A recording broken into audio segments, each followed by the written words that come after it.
Zonja e zotrinj, ju përshëndes nga Ditari mbrëmjes këtu na 2 CNN kundër zhvillimet kryesore do të ndiqni. Kur paafrohet afati për një draft final për reformën zgjedhore, duket e shtuar vëmendja e faktorit vendas dhe atit huaj, ambasadorja e Shteteve të Bashkuara të Amerikës vijon takimet me përfaqësuesit politik, ku theksohet rëndësia e reformës për procesin e integrimit, ndërsa qendrimi i opozitës merr mbështetjen e eurokomisionerit për zgjerimin Oliver Varheli. Sot zhvillohet takimi i radhës i tryezës politike. Mos minoni reformën në drejtësi, apelon shefja e operacionit ndërkombëtar të monitorimit Genoveva Ruiz Calavera, duke ju referuar rastit të gjyqtarit Luan Daci. Sipas Calaverës, zbatimi i kësaj reforme duhet vazhdojë me vendosmëri. Deputetja e opozitës Rudina Ajdari kërkoi kryeministrit shpjegime për lishmërinë e procedurës së kalimit të teatrit kombëtar në pronësi të bashkisë dhe të shembjes së tij. Rama shmangu përgjigjet direkte, duke e rikthyer si argument citimet e artistëve që mbështesnin shembjen e teatrit. Mirëmbrëma, unë jam Arlin Disa, ndër të tjera gjatë kësaj hapësire informative do të ndiqni. 33 mjek, infermiere dhe pacient janë prekur brenda 3 ditëve nga koronavirusi. Task Forca raportoi sot 26 raste të reja që prej 9 marsit Shqipëria ka konfirmuar me koronavirus 1076 persona. Mbi 100.000 viktima nga koronavirusi në Shtetet e Bashkuara të Amerikës, ndërsa plazhi do të jetë plotësisht ndryshe këtë vit, pushuesit do të përballen me masa të rrepta si distancimi social dhe mbajtja e maskave në shumë vende të botës nga pandemia.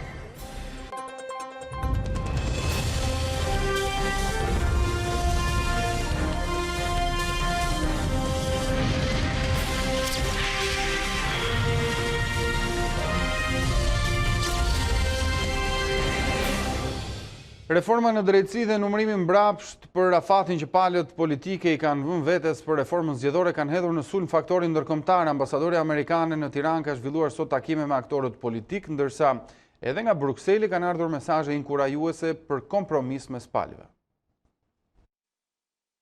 Ndërkombëtarët janë hedhur në aksion. Paraditën e së njëjtës kryediplomati amerikane ka shkuar në zyrën e kreut të kuvendit për të vënë theksin te reformat që kërkon Washingtoni si rruga e vetme për të çuar drejt integrimit.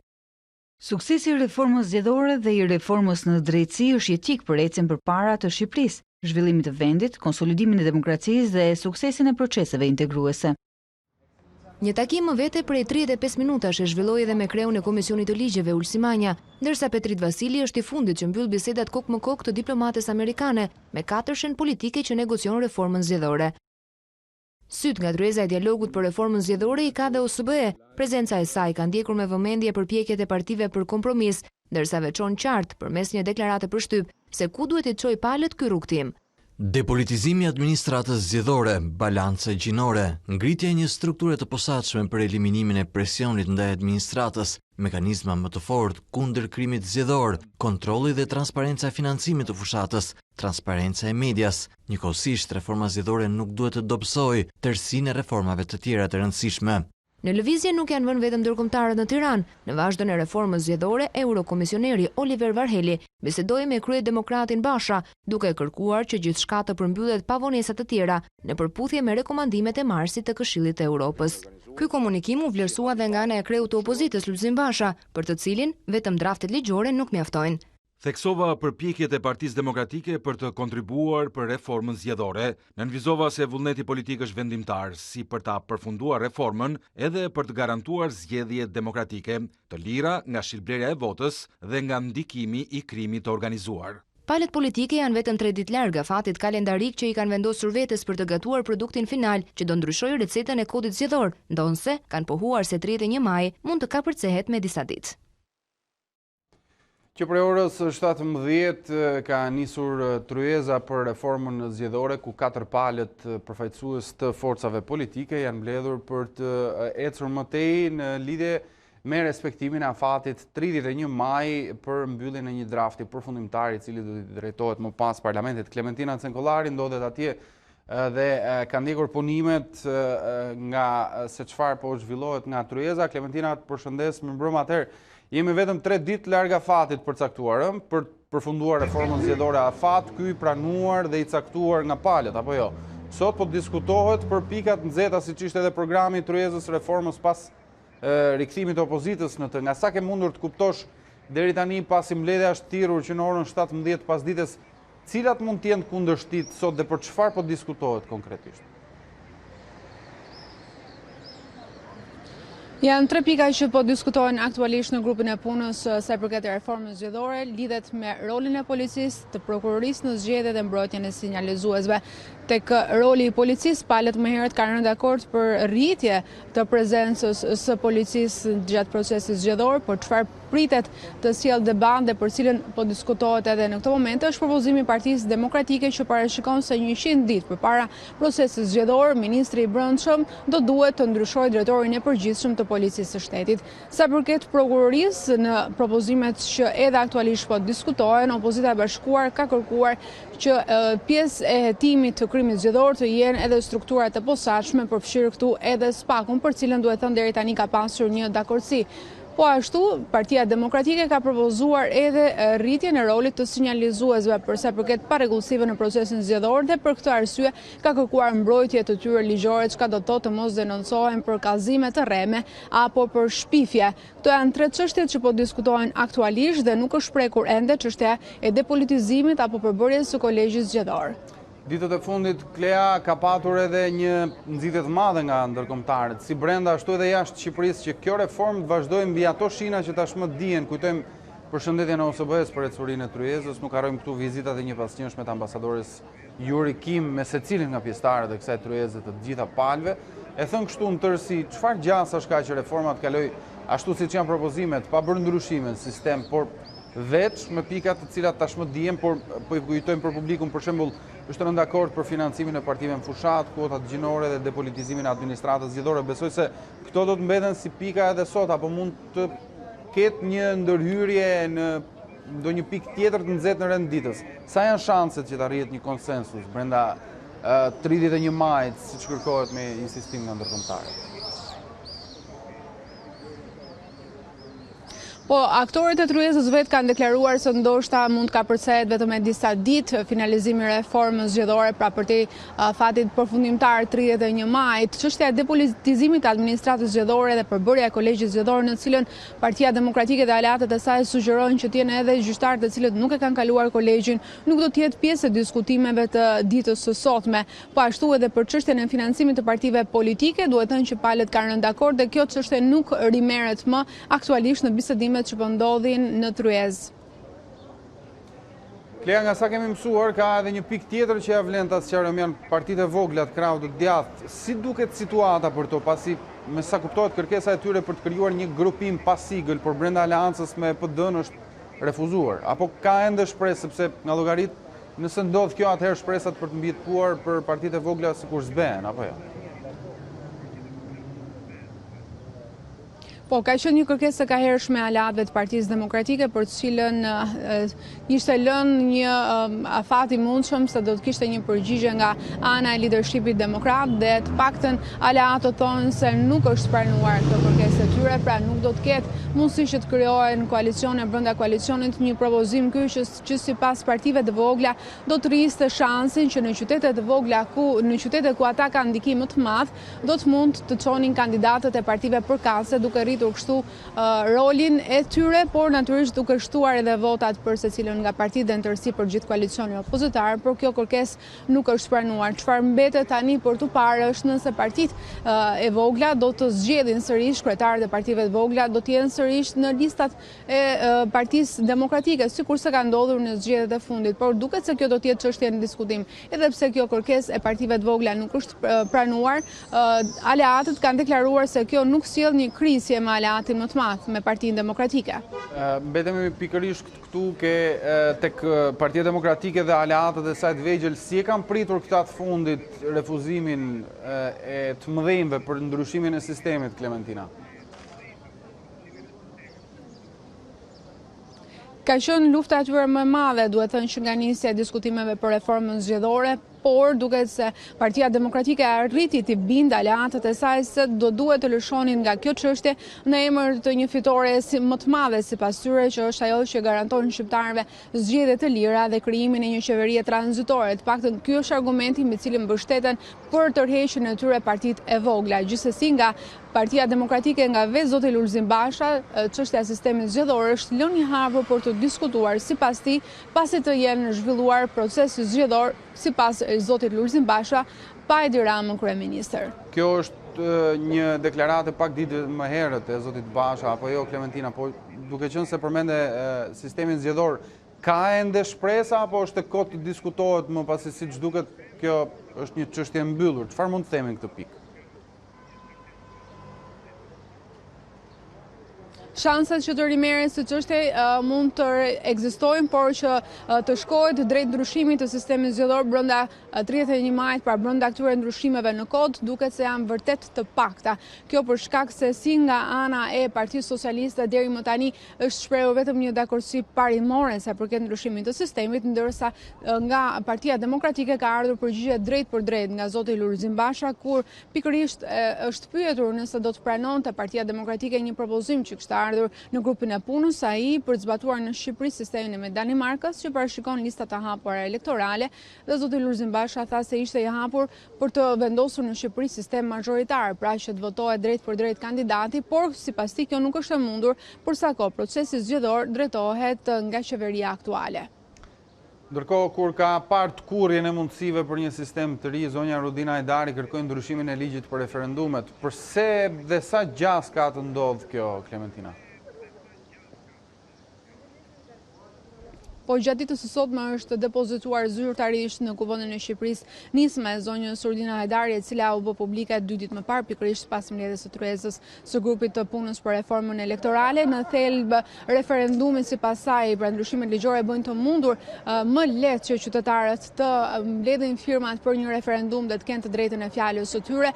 Një nga ndryshimet thelbësore është shkurtimi i kohës sa i përket kërkesës për referendume. Deri më tani nuk lejohej mbajtja e referendumeve 6 muaj para apo pas proceseve zgjedhore, ndërsa në propozimin që ka depozituar zonja Rudina Ditari sugjerohet që të mos ketë referendume 3 muaj para zgjedhjeve për Kuvendin e Shqipërisë dhe 3 muaj pas tij, dhe po aq edhe sa përket zgjedhjes së përfaqësuesve vendor. Nga ana tjetër bie në sy në propozimin e saj edhe llogaritja e firmave online për sa përket procesit të referendumit për përmbledhjen e firmave, çka deri më tani nuk ishte praktikuar.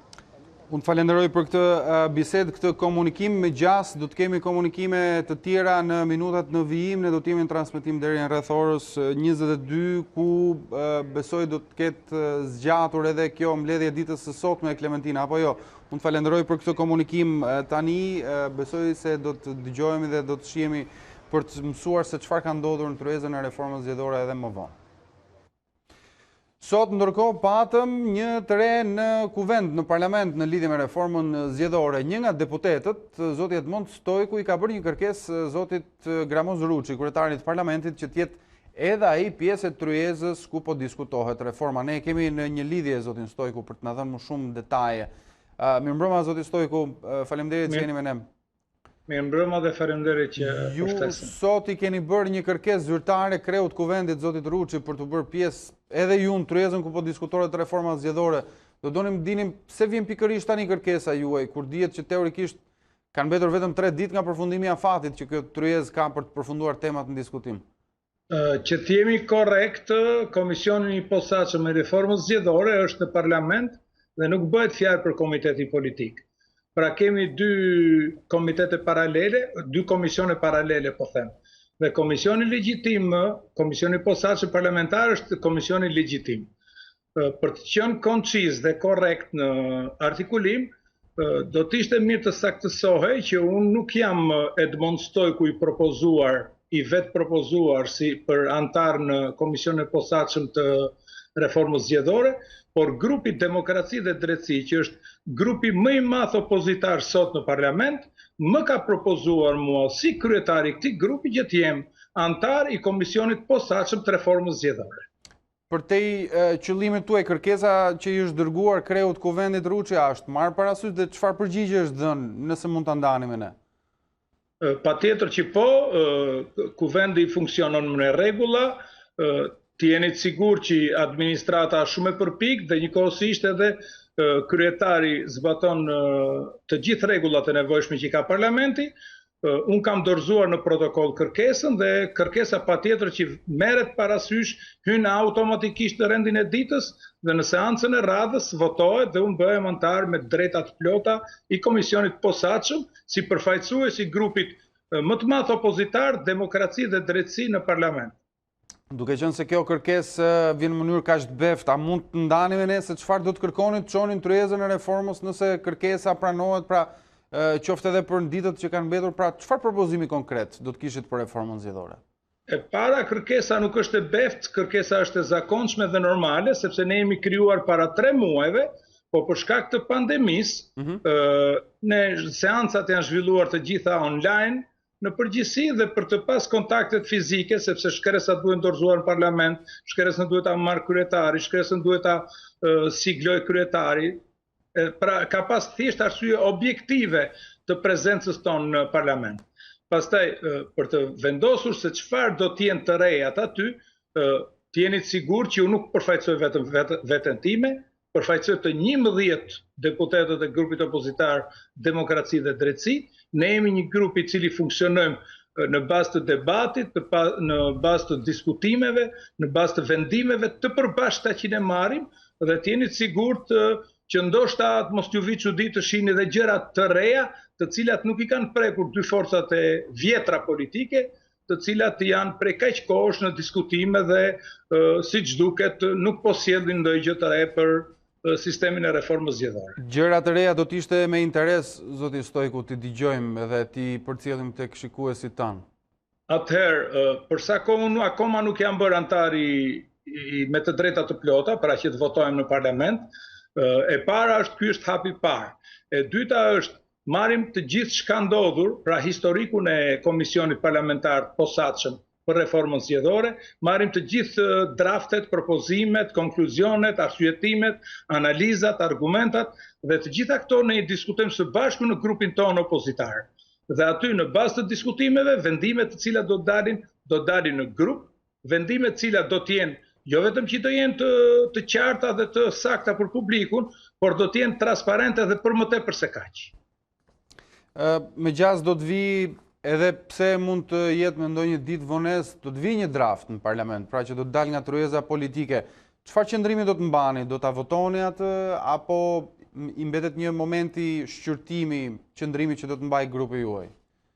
Pikërisht kjo është ajo që ju e thatë dhe vetë këtë radhë, pra e kuptuat mënyrën se si duhet komunikohet në këtë rast, sepse prezantimi një propozimi ose dhënia një mendimi për një draft të paracaktuar nga të tjerët, ose analiza argumenti i disa shkaqeve që kanë sjellë një pasojë të caktuar për një draft të ri të reformës zgjedhore, patjetër do të jetë mendim, analizë dhe vendim i një grupi të caktuar, në rastin konkret grupit opozitar Demokraci dhe Drejtësi. Një nga çështjet më të nxehta gjatë javëve të fundit, muajve të fundit, ka qenë ajo e sistemit zgjedhor. Keni ju një qëndrim, një argument kundër ose pro rreth kësaj teme? Ato që të thash në fillim, asaj qëndroj, po normalisht ne jemi në parim, jemi të gjithë dakord që sistemi të ofroj barazinë e votës dhe sistemi të afroj kapacitetet më të mira, intelektuale, akademike, profesionale, qoftë edhe humane, sepse në politik nuk marrin pjesë vetëm shkencëtarët, po marrin pjesë edhe njerëz të cilët realisht rrjedhin nga radhët e popullit dhe janë në shërbim të tyre. Se për ne është shumë e rëndësishme që kandidatin ta njoh jo vetëm familja, po ta njoh edhe lagja, ta njoh edhe shkalla e tij, ta njoh edhe zona elektorale. Kandidatit mos ta ndrojë zonën elektorale në çdo 4 vjet.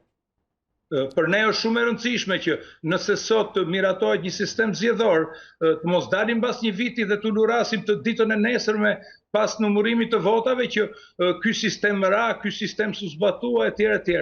Pra është shumë e rëndësishme fjalët që të thuhen sot, draftet që të miratohen sot, konkluzionet që të arrihen sot, të jenë të sakta sot edhe për shumë kohë më parë, se ne kemi vuajtur shumë nga sindroma e ndryshimit. Ne në 17 palë zgjedhje kemi ndërhyrë në kodin zgjedhor 12 herë dhe kemi ndërhyrë deri në thelbin e sistemit zgjedhor. Dhe gjitha kjo po të vëshre, edhe pse kanë kaluar disa ndryshime të mëdha, edhe ndryshime të tjera, amendime të vogla, retushime të kodit, ne përsëri gjithmonë o njëra palë o tjetra, gjithmonë pala humse, është ankuar dhe ka anatemuar gjithmonë kundërshtarin, sistemin, kodin e tjera. E qartë. Zoti Stojko, unë ju falenderoj për këtë komunikim që patëm bashkë. Falenderit juve. Ish kryetari i Komisionit Qendror të Zgjedhjeve Ilirian Celibashi mendon se sistemi zgjedhor më i përshtatshëm për Shqipërinë është ai që kishim në vitin 2005, i ftuar në studion tonë këtu në A2 CNN. Ai shpjegoi se mbyllja e derës së parlamentit ishte vetëm justifikimi i përdorur atëherë nga partitë e mëdha që kishin tjetër qëllim. Është një histori e përsëritur kur shumë afër zgjedhjeve të radhës ne akoma jemi duke diskutuar për aspekte mjaft teknike të administrimit të procesit zgjedhor. Ky është një tregues ndoshta nuk mund të ta themi papërgjegjshmërisë politike të klasës politike, por ndoshta i një mungese të theksuar të kujdesit për këtë proces dhe një vendosje në plan më të parë të interesave të tyre politike në raport me aspektet e administrimit zgjedhor. Në opinionin tim, një sistem i cili na jep një qeverisje të qëndrueshme dhe të fortë të afër të kryer në gjendje për të kryer reforma të thella, por dhe nga ana tjetër siguron edhe një përfaqësim të mirë, ka qenë sistemi që ne kemi aplikuar në zgjedhjet e vitit 2001 dhe në 2005. Një sistem majoritar, por që kishte një korrektim proporcional. Nëse ne kemi menduar që atë problematik që kemi patur prej atij sistemi të 2005 dhe të 2001-shit, shikojmë që jo vetëm që nuk e kemi eliminuar atë problem, por ky problem është edhe më i agravuar.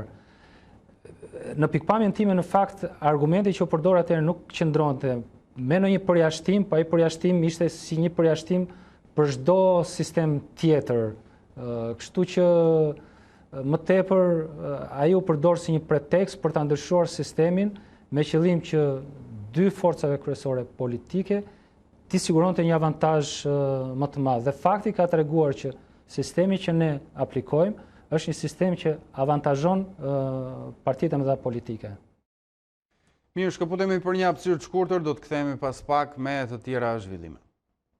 Jemi sërish bashkë në transmetim të drejtë për drejtë, do të përcjellim informacione të tjera të aktualitetit. Shefja e operacionit ndërkombëtar të monitorimit mbron reformën në drejtësi dhe kërkon nga politika shqiptare që të mos shfrytëzojë çështjen e gjyqtarit KPA-s Luan Daci për të sulmuar këtë reformë. Sipas zonjës Kalavera, vetë hetimi i nisur ndaj Dacit është prova se sistemi po funksionon, ndërsa ende duhet të tregojë se askush nuk është mbi ligjin. Rasti Luan Dacit, gjyqtar në kolegjin e posaçëm të apelimit, vuri në pikpyetje vigjilencën në operacionit ndërkombëtar të monitorimit, kur dha dakordsinë që ai të bëjë pjesë e organeve të vetingut. Por shefja e UNM-s Genoveva Ruiz Calavera i kërkon politikës shqiptare të mos shfrytëzojnë çështjen duke minuar me sulme reformën në drejtësi. Në një shkrim të publikuar në faqen e delegacionit të BE-s, Calavera thotë se që në fillim ishte e qartë se reforma do të ishte e vështirë dhe sfiduese, e që do të duhej kohë për të parë rezultatet. Në fazën aktuale, vendimtare për përparimin e vendit në udhën e integrimit evropian, kjo reformë nuk duhet të minohet nga sulme të ndryshme. Hetimi aktual në rastin e njërit prej antarëve të kolegjit të apelimit dhe pezullimi më passhëm nga detyra nuk mund të jetë një justifikim për të sulmuar reformën gjyqësore, përkundrazi, duhet të shihet si prova më konkrete që sistemi ka filluar të funksionojë në mënyrë efektive.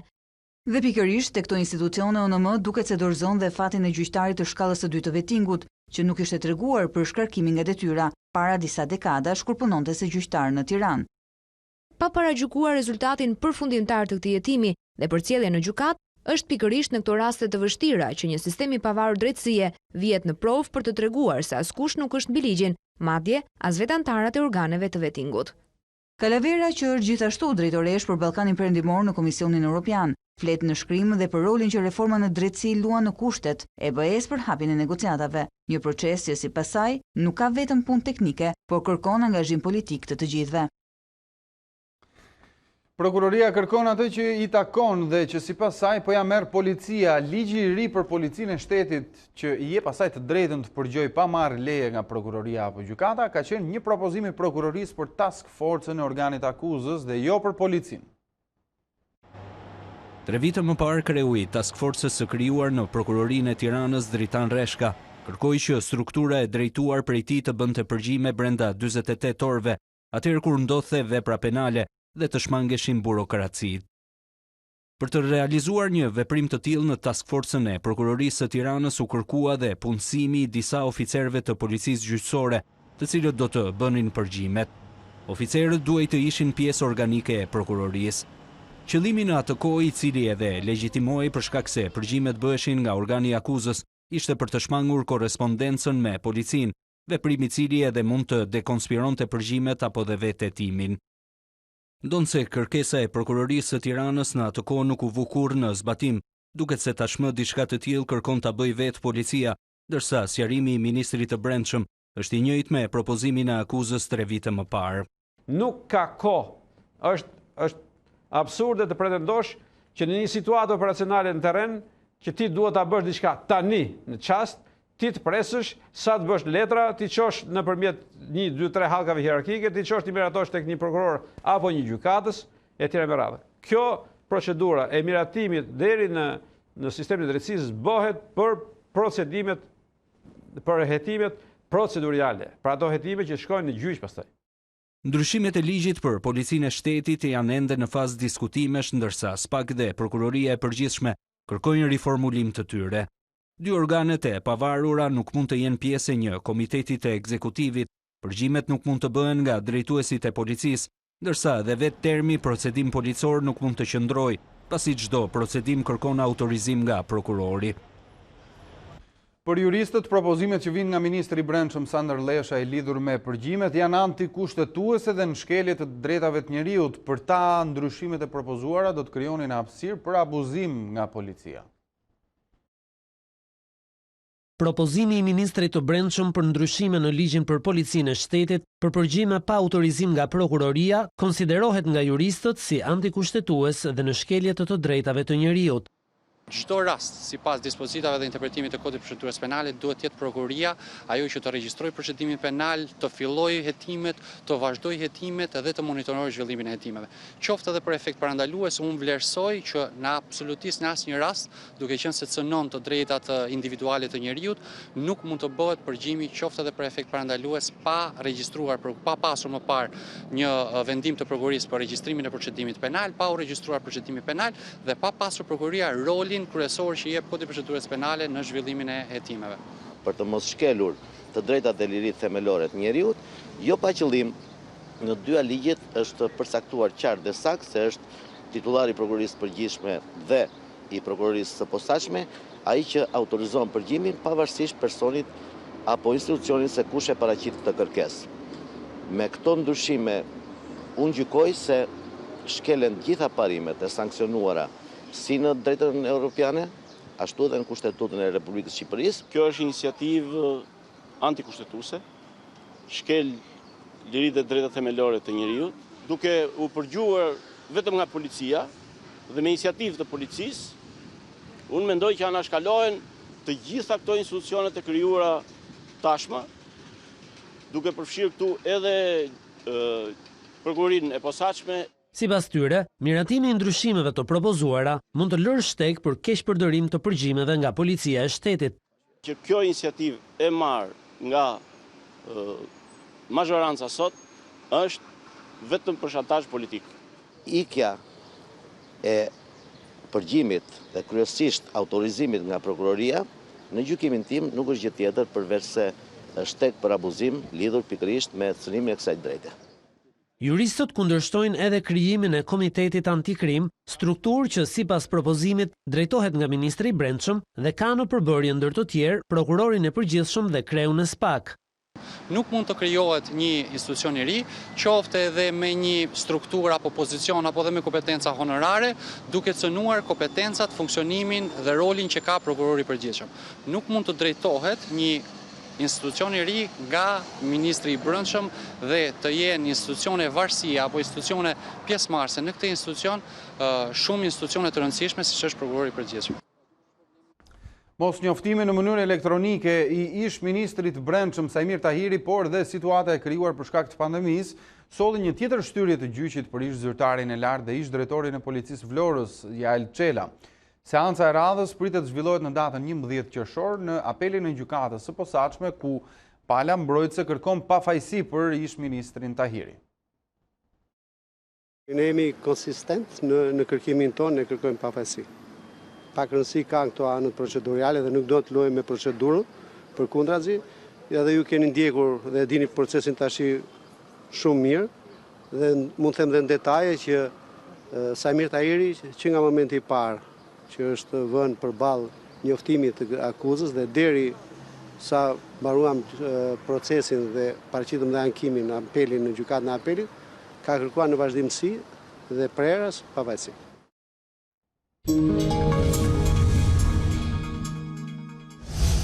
Kryeministri Rama nuk ju përgjigje asnjë prej pyetjeve të Rudina Hajdarit në interpelancën e thirrur prej saj për teatrin. Fillimisht ai citoi disa prej aktorëve që në vite kishin kërkuar një godinë të re të teatrit kombëtar dhe në fund statusin e një demokrati për betejat e Lulzim Bashës. Edi Rama nuk ju përgjigje asnjë prej pyetjeve të Rudina Hajdarit për shembin e teatrit kombëtar. Deputeti e dal nga lista e PD-s, zhvilloi vetëm interpelancën urgjente me kryeministrin pas përjashtimit nga punimet e kuvendit të kolegut të saj Ralf Gjoni. Hajdari ngriti pretendime se kalimi i pronësisë te Bashkia dhe shembja e godinës së teatrit kombëtar ka qenë i palishëm. I keni kaluar Bashkisë së Tiranës një sipërfaqe trualli prej 5522.7 metra katror. Është vetëm ndërtesa e teatrit eksperimental. Nuk është sipërfaqja e ndërtesës së teatrit, e cila rezulton të jetë më shumë se 2800 metra katror. Mos ndoshta e keni bërë në mënyrë të palishme shembjen e teatrit kombëtar? Nuk mund t'i transferohet Bashkisë së Tiranës me VGM. Ju nuk ja keni transferuar fare godinën e teatrit Bashkisë së Tiranës. E megjithatë, e prishët. Por asnjë prej këtyre pretendimeve të bashkëkryetares së Komisionit të Reformës Zgjedhore nuk mori përgjigje nga shefi i qeverisë, i cili kohën e replikës në foltore e përdori duke cituar një demokrat anonim për betejat e ish shefit të Hajdarit. Igun e teatri dhe populli prapë serdhi se Luli na thot e paska synin ke reforma zgjedhore. Hajta, Gramos lash 12 minuta nga. Gramos, shumë faleminderit. E morë vesh ti që do fjalën e lirë këtu në kuvend. Edhe pse u akuzua nga deputetja se tentoi të vriste artistët që ndodheshin në godinë natën kur u shem teatri, apo se do t'ua jepte truallin miqve të tij për të ndërtuar kulla, kryeministri nuk ju nda citimeve, kryesisht të aktorëve. Laert Vasili, teatri na duhet dje, jo sot dhe as nesër. Na duhet dje. Tani zonja Dari hajde dhe fol par dje. S'na thej asgjë, zoti kryeministër. Edhe pse teatri kombëtar u shemb, institucionet përgjigjëse nuk i kanë paratë mjaftuese për të ndërtuar një të ri. Këtë dëshmon një dokument i publikuar nga ish deputetja e Partisë Demokratike Jorida Tabaku, që mban firmën e kryebashkiakut Veliaj më 21 maj në adresë të kryeministrit Rama. Në shkresë kërkohen 30 milion euro borxh për rindërtimin e teatrit. Për demokratët kjo është e papranueshme, ndaj ata kërkojnë hetim për një krim financiar. Duan të marrin 30 milion euro borxh, ndërsa shqiptarët nuk kanë marrë asnjë mbështetje apo edhe akoma më keq po zhyten në varfëri. Të dy meritojnë të hetohen, po marrin borxh në kurrizin e shqiptarëve për të mbuluar krimin e prishjes së teatrit. U bëjmë thirrje institucioneve financiare të refuzojnë unanimisht të bëhen pjesë e aferës kriminale, shprehet Tabaku. Krahas teatrit kombëtar, kryeministri Rama është zotuar se do të ndërtojë edhe hidrocentralin e Skavicës me para publike, dy projekte që kapin një kosto totale prej afro 280 milion eurosh në një kohë kur krahas ekonomisë edhe buxheti është në krizë. Financimi i tyre do të kërkojë rritjen e borxhit publik, diçka që nuk këshillohet nga ekspertët që bëjnë apel për të drejtuar burimet për përballimin e krizës. 30 milion euro për teatrin kombëtar dhe 246 milion euro për hidrocentralin e Skavicës Këto janë kostot e projekteve të zotuara nga kryeministri për të ndërtuar me fondet e shtetit, që më së shumti do të financohen duke marrë borxh të ri nga kreditorë të huaj. Por për ekspertët e ekonomisë, nuk është ky momenti për të ndërmarrë nisma me vlera të tilla, pavarësisht përfitimeve që mund të sillnin në të ardhmen si rasti i Skavicës, veçanërisht në kushtet kur nuk dihet ende dëmi në ekonomi nga pandemia dhe kur këto projekte kushtojnë afërsisht sa shuma e akorduar nga qeveria në 2 paketat e para financiare. Vërtet Shqipëria nuk e ka luksin që në këto kushte kur po kalojmë një krizë ekonomike që nuk dihet se sa do zgjasë dhe çfarë formasa do të ketë, nuk kemi luksin që të marrim përsipër barra të mëtejshme të cilat do të rëndojnë ekonominë shqiptare dhe mund të çojnë sektorin publik madje në një kolaps të plotë. E them këtë pasi gjatë viteve të fundit janë anatemuar shumë koncesionet, po mund të ndërtojë do të hidrocentrali në të njëjtën mënyrë siç ne dëshirojmë që ai të jetë. Dhe kjo do t'i kushtonte taksapaguesve shqiptar asnjë lek. Rritja e borxhit publik duhet të vijë vetëm në momentin ku gjithë resurset ekzistuese të jenë rialokuar në financimin e sfidave shëndetësore dhe sfidës sociale-ekonomike dhe pasi të jenë ezauruar të gjithë hapësirat e mundshme, atëherë patjetër po është domosdoshme që të ndërmerret hapat për rritjen e borxhit publik për të financuar nevojat e ekonomisë. Por nuk është e duhura vendimmarrja që ka ndodhur deri më sot në rubrikën e Shqipërisë, ku buxheti ka vazhduar si në ditë normale. Hyn një vit elektoral dhe kujtesi vëmendja e qeverisë dhe kryeministrit është që të krijojnë imazhin e një vendi që nuk pyet nga kriza. Një pikpamje të përparësive buxhetore, asgjë nuk është më e rëndësishme sot se sa ruajtja e shëndetit të popullit, pra siguria shëndetësore, dhe njëkohësisht mbështetja ndaj biznesit. Këto janë dy binarët, pa harruar dhe procesin e rindërtimit. 2 goditjet që ka pësuar ekonomia shqiptare gjatë muajve të fundit, tërmeti dhe kriza e Covid-19, do të rrisin ndjeshëm nevojën për financim me fonde publike. Për këto arsye, Fondi Monetar Ndërkombëtar parashikon që borxhi publik në fund të vitit të kapërcej në 75.6%. Por në këtë parashikim nuk merren parasysh 2 projektet e teatrit dhe Skavicës që do të kërkonin një tjetër rritje të borxhit me 2%. Sipas ekspertëve, rritja pa kontrolluar e borxhit mund të dëmtojë ndjeshëm vlerësimin e financave publike shqiptare në sytë e kreditorëve dhe të detyrojë nga ana tjetër rritje të taksave për bizneset dhe qytetarët. Banka e Shqipërisë ka miratuar masat që mundsojnë shtyrjen me 3 muaj të tjerë të pagesave të kësteve të kredive. Kjo gjithmonë nëse klienti dhe banka bien dakord për këtë shtyrje. Me këtë vendim të Bankës Qendrore, njoftuar më herët nga kryeministri Rama në Facebook, arrin në total prej 6 muaj shtyrje e pagesave të kësteve të kredive për bizneset dhe individët të cilët kanë vështirësi paguese në këtë periudhë të krizës së koronavirusit. Sipas të dhënave të Bankës së Shqipërisë, deri në 10 maj, niveli i kredive të shtyra nga bankat si pasojë e vështirësive financiare ishte rreth 2 miliardë euro për 21.000 raste. Ndërkohë kredimarrësit, të cilët nuk janë prekur nga situata me koronavirusit, duhet të vijojnë normalisht shlyerjen e detyrimeve të tyre me bankat. Krahas këtij vendimi, Banka e Shqipërisë ka miratuar edhe disa ndryshime të tjera në rregullat e administrimit të rrezikut kredis. Qeveria po bëhet gati të prezantoj paketën e 3 mbështetëse për rimëkëmbjen e ekonomisë. Vis Kushi, antare e Komisionit e Ekonomisë gjatë seancës plenare të së enjtes, tha se plani i ringritjes duhet fokusohet tek punësimi, zbutja e varfërisë dhe nxitja e investimeve të huaja. Ka ardhur momenti për një paket të tretë, e cila duhet jetë ndryshe nga 2 paketat e para mbështetëse. Në qofse në 2 paketat e para, fokusi kryesor, ashtu sikurse dhe në vendet e tjera, ka qenë mbështetja e shëndetësisë, subvencionimi i pagës për të punësuarit, mbështetja sociale, lehtësitë fiskale, tani në këtë paket të tretë, unë jam shumë dakord me profesor Anastas Angelin, i cili në një nga analizat e tij së fundmit thotë që paketa e tretë duhet të fokusohet në 3 drejtime kryesore.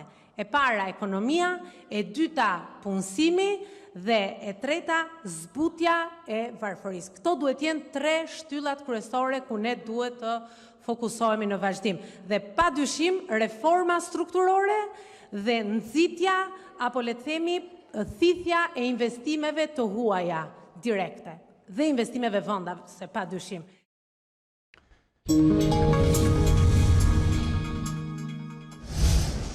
Migrimi i bletëve në zona më të ftohta ka dëmtuar punën e bletëritësve në njësinë administrative të Dardhasit. Në rrethin e Pogradecit ata ankohen se u ka rënë prodhimi pasi Kullotat e tyre pushtohen nga blet që sillen kryesisht nga zona e Elbasanit. Banorët e fshatrave Beragosht dhe Stropsk në njësinë administrative të Dardasit në Pogradec, në shumicën e tyre janë bletritës dhe sigurojnë të ardhurat me shitjen e mjaltit. Por vitet e fundit kjo mundësi po u rrezikohet seriozisht nga migrimi i bletëve nga zonat e ngrota. Sipas banorëve të këtyre zonave, bletritësit që vinë kryesisht nga zona e Elbasanit lëshojnë bletët e tyre në kullotat me gështenja të Beragoshtës dhe Stropskës, duke dëmtuar banorët vendas si në uljen e sasisë së mjaltit, ashtu edhe në humbjen e bletëve, pasi bletët që vinë nga zonat e ngrota janë më të shumta në numër dhe më të fuqishme. Zona jonë del nga dimri, ka dimri më të fortë dhe dalin çik më të dobta. Ato janë më të shëndosha dhe i sulmojnë. Na dëmtojnë dhe kosheret dhe plusin e nuk marrim dot prodhim. Kryesisht vinë nga Elbasani, bletë të huaja, të cilat janë më të fuqishme, edhe me numër më të madh që i sjellin ata zotërim. Dhe kështu bie që neve të mos marrim me mjalt. Ne kemi problem me bletët që neve na çfarosën ata. Ne nuk na lan asgjë. Vinë ato tash e ve tufën aty, ajo një gështenjë atje nuk hyn dot një. Në atë gështenjë ku hypen gjithë ato bletë. Ne çfarë do bëjmë?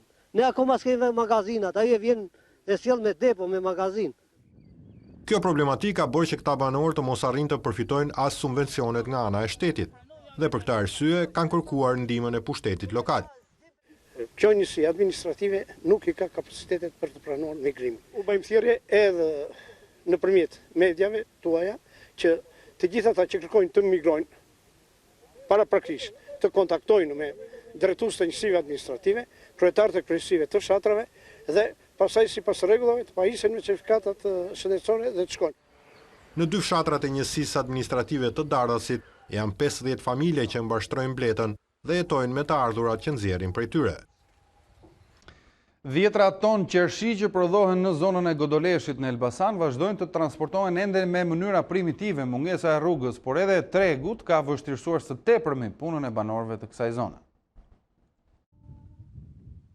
Zona e Godoleshit njihet në rrethin e Elbasanit për prodhimin e disa varieteteve të qershive, por mungesa e tregut dhe e rrugës në këtë zonë ka bërë që kultivuesit e këtij fruti të hasin mjaft vështirësi. Në pamundësi për të futur mjetet, banorët e zonës detyrohen të i transportojnë qershit me kafsh, një mënyrë kjo sa e lashtë, aq dhe efikase për kushtet ku ndodhet sot zona e Godoleshit. Rruga, e doptohet një shinja. Me gumare. Çfarë bëjmë? Dumë rrugë.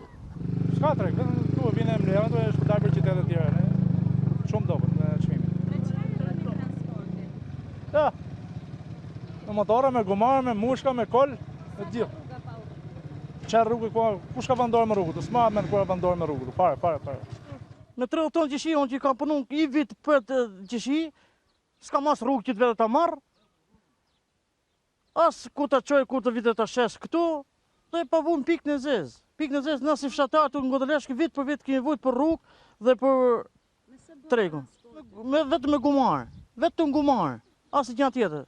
Kur di gumare hetë zrot e ngrijet, pa edhe që shije mi e seli, mi e pafshim. Fermerët të zonës kanë kapacitetet të prodhimit të qershive disa 10 ton, dhe këtë sasi janë të detyruar ta transportojnë me kafsh, pasi kërkesat për një rrugë deri më tani kanë rënë në vesh të shurdhër.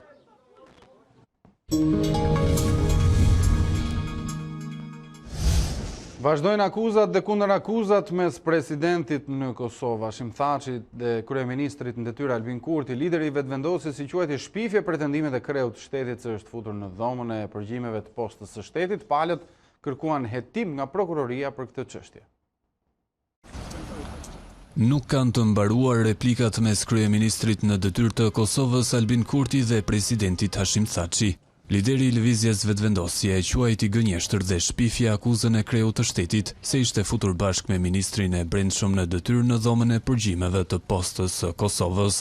Kundërpërgjigja e shefit të qeverisë erdhi pas një takimi me kryetarin e Prishtinës, Shpend Ahmeti.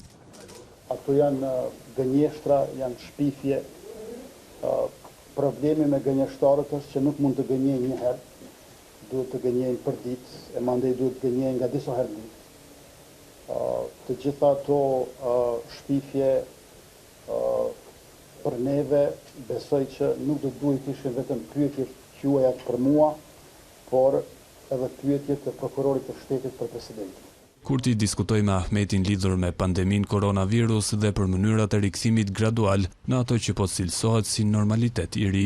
E duke qëndruar tek kjo çështje, janë rihapur të gjitha xhamit dhe kishat në territorin e Kosovës. Megjithatë, besimtarët duhet të respektojnë masa strikte, si ruajtja e distancimit fizik dhe mbajtja e maskës mbrojtëse. Në Kosovë, qeveria po lejon dhe grumbullimin e shumë personave, gjë e cila do të bëhet nga lëvizja vetëvendosje që ka organizuar një protestë testuese me rreth 5000 pjesëmarrës. Kurti tha për këtë organizim se nuk do të marrë pjesë pasi nuk ka kohë të merret me përgatitje të tilla, sepse si kryeministër po merret me menaxhimin e pandemisë. I dërguari i posaçëm i Shteteve të Bashkuara të Amerikës për Ballkanin Perëndimor Matthew Palmer kërkon rikthimin e Prishtinës dhe Beogradit në tryezën e negociatave dhe bën thirrje për krijimin e qeverisë së re në Kosovë. Shefi i politikës së jashtme të Bashkimit Evropian Joseph Borrell thotë se e ardhmja europiane lidhet ngushtë me dialogun e ndërmjetësuar nga BE-ja. Komuniteti ndërkombëtar intensifikon thirrjet për rikthimin e Kosovës dhe Serbisë në tryezën e negociatave. Zëvendës ndihmës sekretari amerikan i Shtetit për Evropën dhe Eurazin, njëherë është i dërguari i posaçëm amerikan për Ballkanin Perëndimor Matthew Palmer, kërkoi rifillimin e dialogut për normalizimin e marrëdhënieve mes dy vendeve. Ai e vuri theksin tek nevoja urgjente e krijimit të qeverisë së re në Kosovë. Kosovës i duhet një qeveri. Ne po presim për vendimin e gjykatës kushtetuese që do t'i hapte rrugën zgjidhjes së çështjeve që kanë të bëjnë me formimin e qeverisë. Dua të nënvizoj se Shtetet e Bashkuara nuk duan të ndikojnë procesin në asnjë mënyrë. Nuk duan të zgjedhim qeverinë e re të Kosovës. Nuk kemi favorit, nuk mbajmë anë. Ajo çfarë duam të shohim është një proces i mbështetur në Kushtetutën, kuadrin ligjor të Kosovës, që prodhon një qeveri që është përfaqësuese dhe ka fuqi të angazhohet në procesin e bisedimeve. Gjithashtu përfaqësuesi i lartë i Bashkimit Evropian për politikën e jashtme dhe të sigurisë Joseph Borrell ju rikthye çështjes së dialogut pas deklaratës së presidentit Hashim Thaçi se nuk do të përfshihej në bisedimet me Serbinë, nëse ato do të zhvilloheshin në ndërmjetësimin e përfaqësuesit të posaçëm të BE-s Miroslav Lajçak. Borrell tha se dialogu i ndërmjetësuar nga BE ishte thelbësor për të ardhmen europiane të Ballkanit Perëndimor. Si BE ne jemi të përkushtuar të shoqërojmë ata në çdo hap të rrugës së tyre, por që e ardhmja evropiane të bëhet realitet për njerëzit, dialogu i ndërmjetësuar nga BE-ja nuk mund të anashkalohet. Që nga muaji prill Bashkimi Evropian ka emëruar Miroslav Lajçak si përfaqësues të posaçëm për dialogun mes Kosovës dhe Serbisë, por presidenti Hashim Thaçi nuk e mbështet zgjedhjen, ndërsa kujton se vendi i Lajçak, Slovakia, nuk e ka njohur pavarësinë dhe se diplomati kishte votuar kundër anëtarësimit të Kosovës në UNESCO.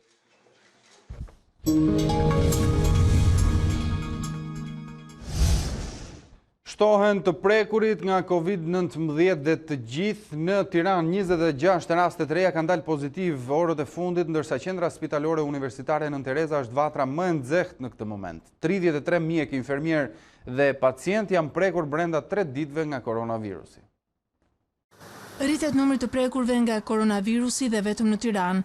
Edhe 26 raste të reja kanë dalë pozitiv në kryeqytet, ku gjysma e tyre janë sërish në qendrën spitalore Nën Tereza.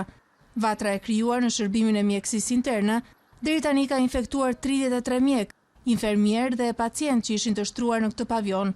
Vetëm 24 orët e fundit kanë dalë pozitiv 20 raste të reja. Janë testuar në total gjatë 24 orëve të fundit 73 personel shëndetësor, nga të cilët 12 kanë rezultuar pozitiv. Janë mjek, infermier dhe sanitar në qendrën spitalore universitare Nën Tereza. Të gjithë fatmirësisht pa simptoma.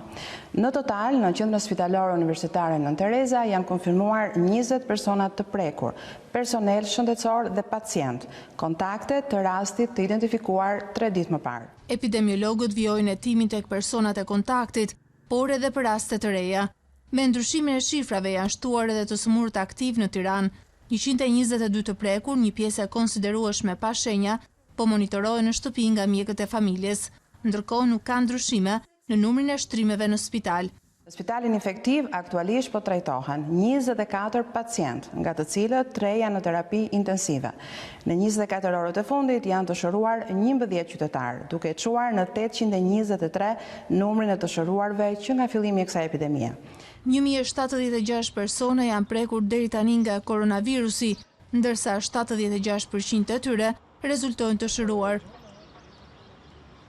Njerëzit po dynden në për plazhe me zbutjen e masave kufizuese të vendosura për të luftuar koronavirusin, por qasja mund të jetë limituar dhe zyrtarët e shëndetit publik bëjnë thirrje për kujdes të shtuar për fshirë ruajtjen e distancimit social.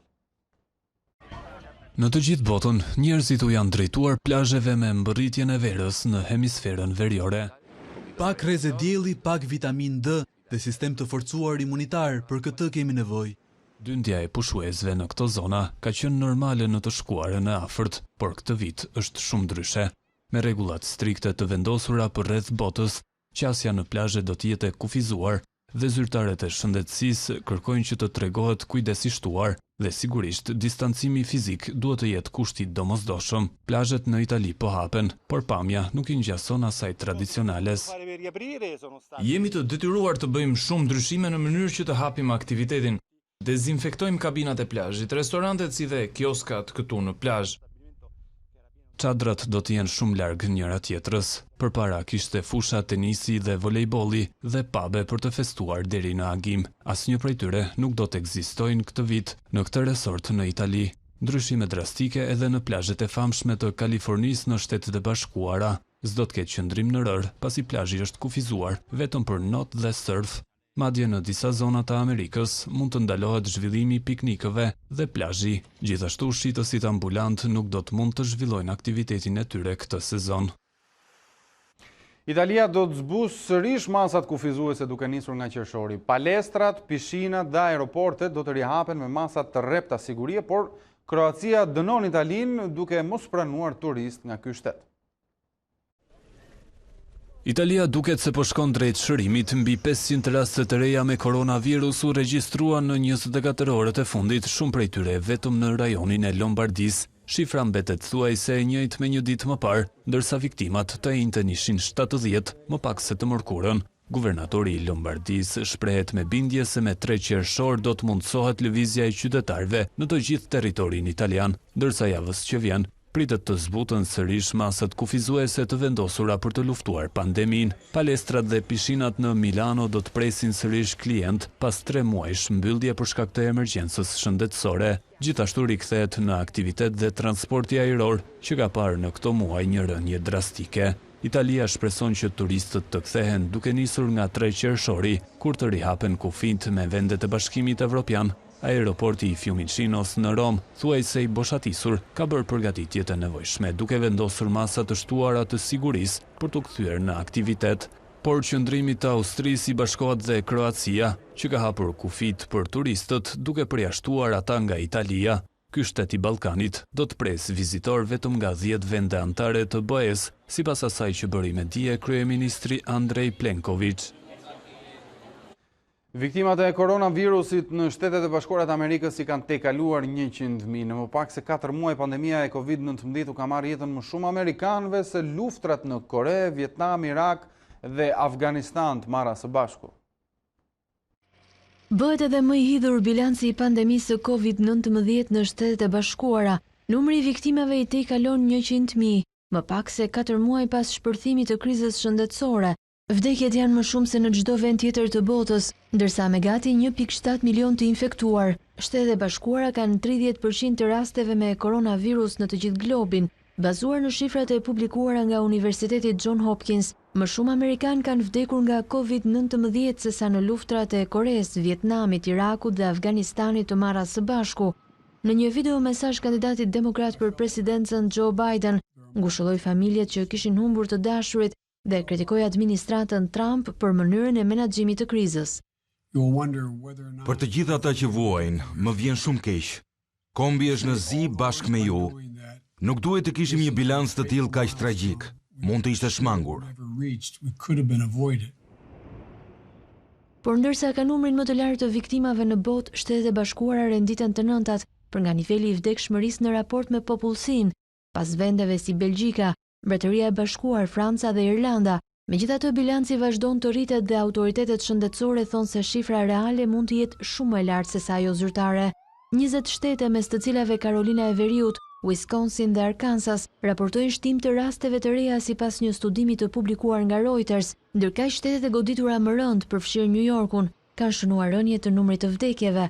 Me 39 milion amerikanë të mbetur të papunë gjatë pandemisë, presidenti Donald Trump po nxit rihapjen e ekonomisë dhe të 50 shtetet kanë nisur lehtësimin e masave për frenimin e krizës.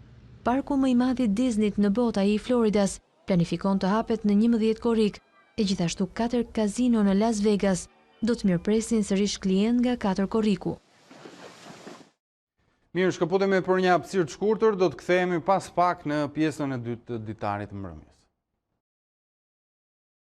Jemi në pjesën e dytë të ditarit të mbrëmjes, këtu na dy CNN, shefja e operacionit ndërkombëtar të monitorimit mbron reformën në drejtësi dhe kërkon nga politika shqiptare që të mos shfrytëzojë çështjen e gjyqtarit KPAS Luan Daci për të sulmuar këtë reformë. Sipas Genovefa Ruiz Calaveras, vetë hetimi i nisur ndaj Dacit është prova se sistemi po funksionon, ndërsa ende duhet të tregojë se askush nuk është mbi ligjin. Rasti Luan Dacit, gjyqtar në kolegjin e posaçëm të apelimit, vuri në pikpyetje vigjilencën në operacionit ndërkombëtar të monitorimit, kur dha dakordsinë që ai të bëjë pjesë e organeve të vetingut. Por shefja e UNM-s Genoveva Ruiz Calavera i kërkon politikës shqiptare të mos shfrytëzojnë çështjen, duke minuar me sulme reformën në drejtësi. Në një shkrim të publikuar në faqen e delegacionit të BE-s, Calavera thotë se që në fillim ishte e qartë se reforma do të ishte e vështirë dhe sfiduese, e që do të duaj kohë për të parë rezultatet. Në fazën aktuale, vendimtare për përparimin e vendit në udhën e integrimit evropian, kjo reformë nuk duhet të minohet nga sulme të ndryshme. Hetimi aktual në rastin e njërit prej antarëve të kolegjit të apelimit dhe pezullimi më passhëm nga detyra nuk mund të jetë një justifikim për të sulmuar reformën gjyqësore, përkundrazi, duhet të shihet si prova më konkrete që sistemi ka filluar të funksionojë në mënyrë efektive.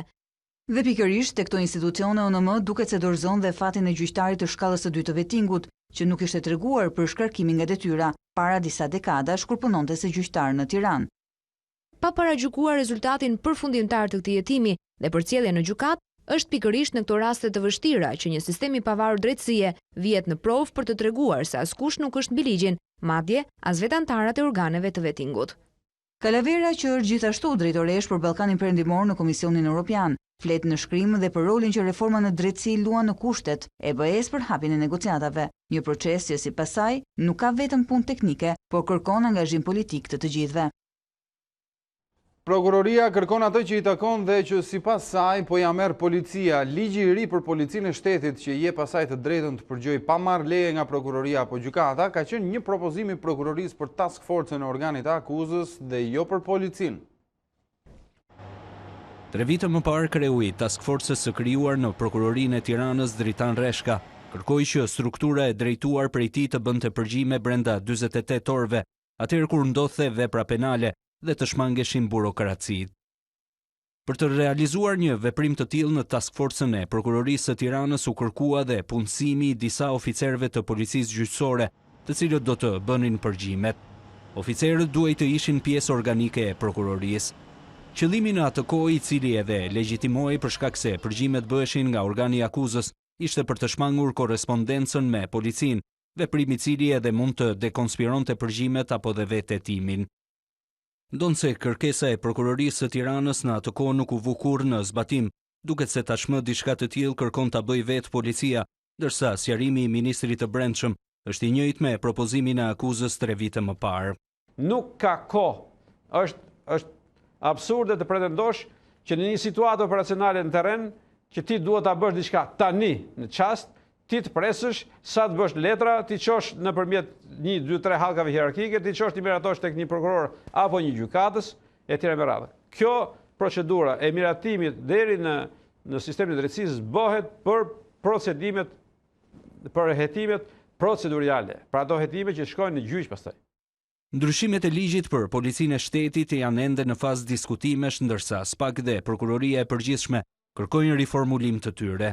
2 organet e pavarura nuk mund të jenë pjesë e një komiteti të ekzekutivit, përgjimet nuk mund të bëhen nga drejtuesit e policisë, ndërsa edhe vetë termi procedim policor nuk mund të qëndrojë, pasi çdo procedim kërkon autorizim nga prokurori. Për juristët, propozimet që vinë nga Ministri i Brendshëm Sandër Lesha i lidhur me përgjimet janë antikushtetuese dhe në shkelje të drejtave të njeriut. Për ta, ndryshimet e propozuara do të krijonin hapësirë për abuzim nga policia. Propozimi i Ministrit të Brendshëm për ndryshime në ligjin për policinë e shtetit për përgjime pa autorizim nga prokuroria konsiderohet nga juristët si antikushtetues dhe në shkelje të drejtave të njeriut. Çdo rast, sipas dispozitave dhe interpretimit të kodit të procedurës penale, duhet të jetë prokuroria ajo që të regjistrojë procedimin penal, të fillojë hetimet, të vazhdojë hetimet dhe të monitorojë zhvillimin e hetimeve. Qoftë edhe për efekt parandalues, unë vlerësoj që në absolutisht në asnjë rast, duke qenë se cënon të drejtat individuale të njeriut, nuk mund të bëhet përgjimi qoftë edhe për efekt parandalues pa regjistruar, pa pasur më parë një vendim të prokurorisë për regjistrimin e procedimit penal, pa u regjistruar procedimi penal dhe pa pasur prokuroria rolin kryesor që jep kodi procedurës penale në zhvillimin e hetimeve.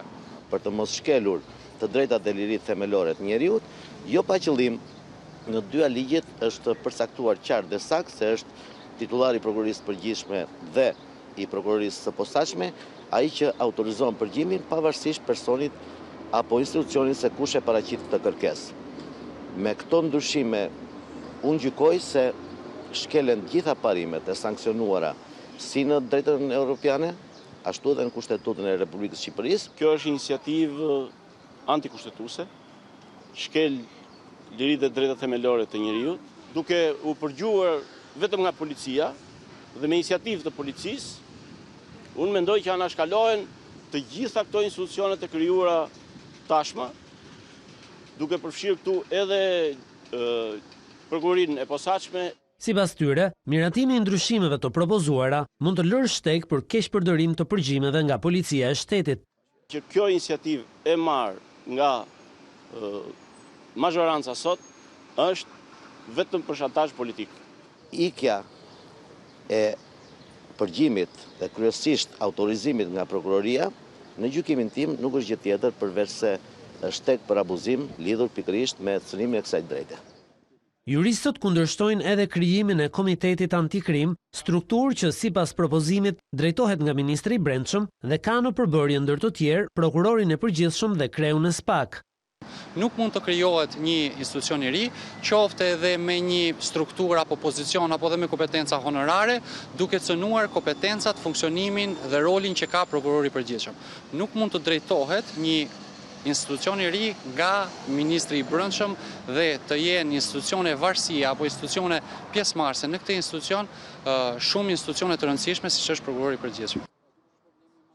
Prokurorisë së përgjithshme dhe SPAK-ut u është bashkuar edhe Komiteti Shqiptar i Helsinkit duke kundërshtuar ligjin e ri për policinë e shtetit dhe pikërisht nenet që japin asaj të drejtën për të përgjuar pa marrë leje nga prokuroria dhe gjykata. Komiteti i Helsinkit, por edhe disa shoqata të tjera të shoqërisë civile argumentojnë se këto nene prekin thellësisht privatësinë dhe lirinë e njeriut. Po ashtu, Komiteti Shqiptar i Helsinkit vëren se Komiteti Kombëtar për parandalimin dhe luftën kundër krimit organizuar cënon pavarësinë e organit të prokurorisë dhe parimin e ndarjes së pushteteve. Të dyja këto pika janë bërë objekt diskutimi kohët e fundit pasi në të dy rastet, pra edhe të përgjimeve nga policia, por edhe të ngritjes së një strukture që i vënë në ombrellën e ekzekutivit institucionet e pavarura si prokuroria dhe shishi, janë po ashtu preke pavarësisë së institucioneve dhe shkelje e parimit të ndarjes së pushteteve. Komiteti Shqiptar i Helsinkit tërheq vëmendjen dhe shpreh shqetësimin për mungesën e një procesi konsultimi dhe gjithë përfshirje me organizatat e shoqërisë civile gjatë hartimit dhe diskutimit të këtyre dy akteve ligjore pjesë e paketës anti-KÇK.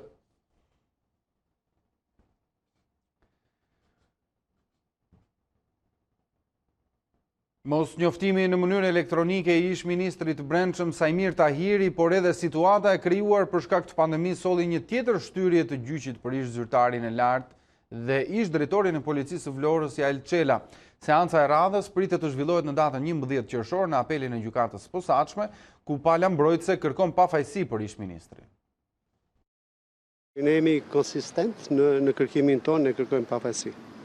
Pak rëndësi ka këto anët procedurale dhe nuk do të luajmë me procedurën, përkundrazi, edhe ju keni ndjekur dhe dini procesin tashi shumë mirë dhe mund të them dhe në detaje që Sajmir Tahiri që nga momenti i parë që është vënë përballë njoftimit të akuzës dhe deri sa mbaruam procesin dhe paraqitëm dhe ankimin në apelin në gjykatën e apelit, ka kërkuar në vazhdimsi dhe prerës pavajtësi.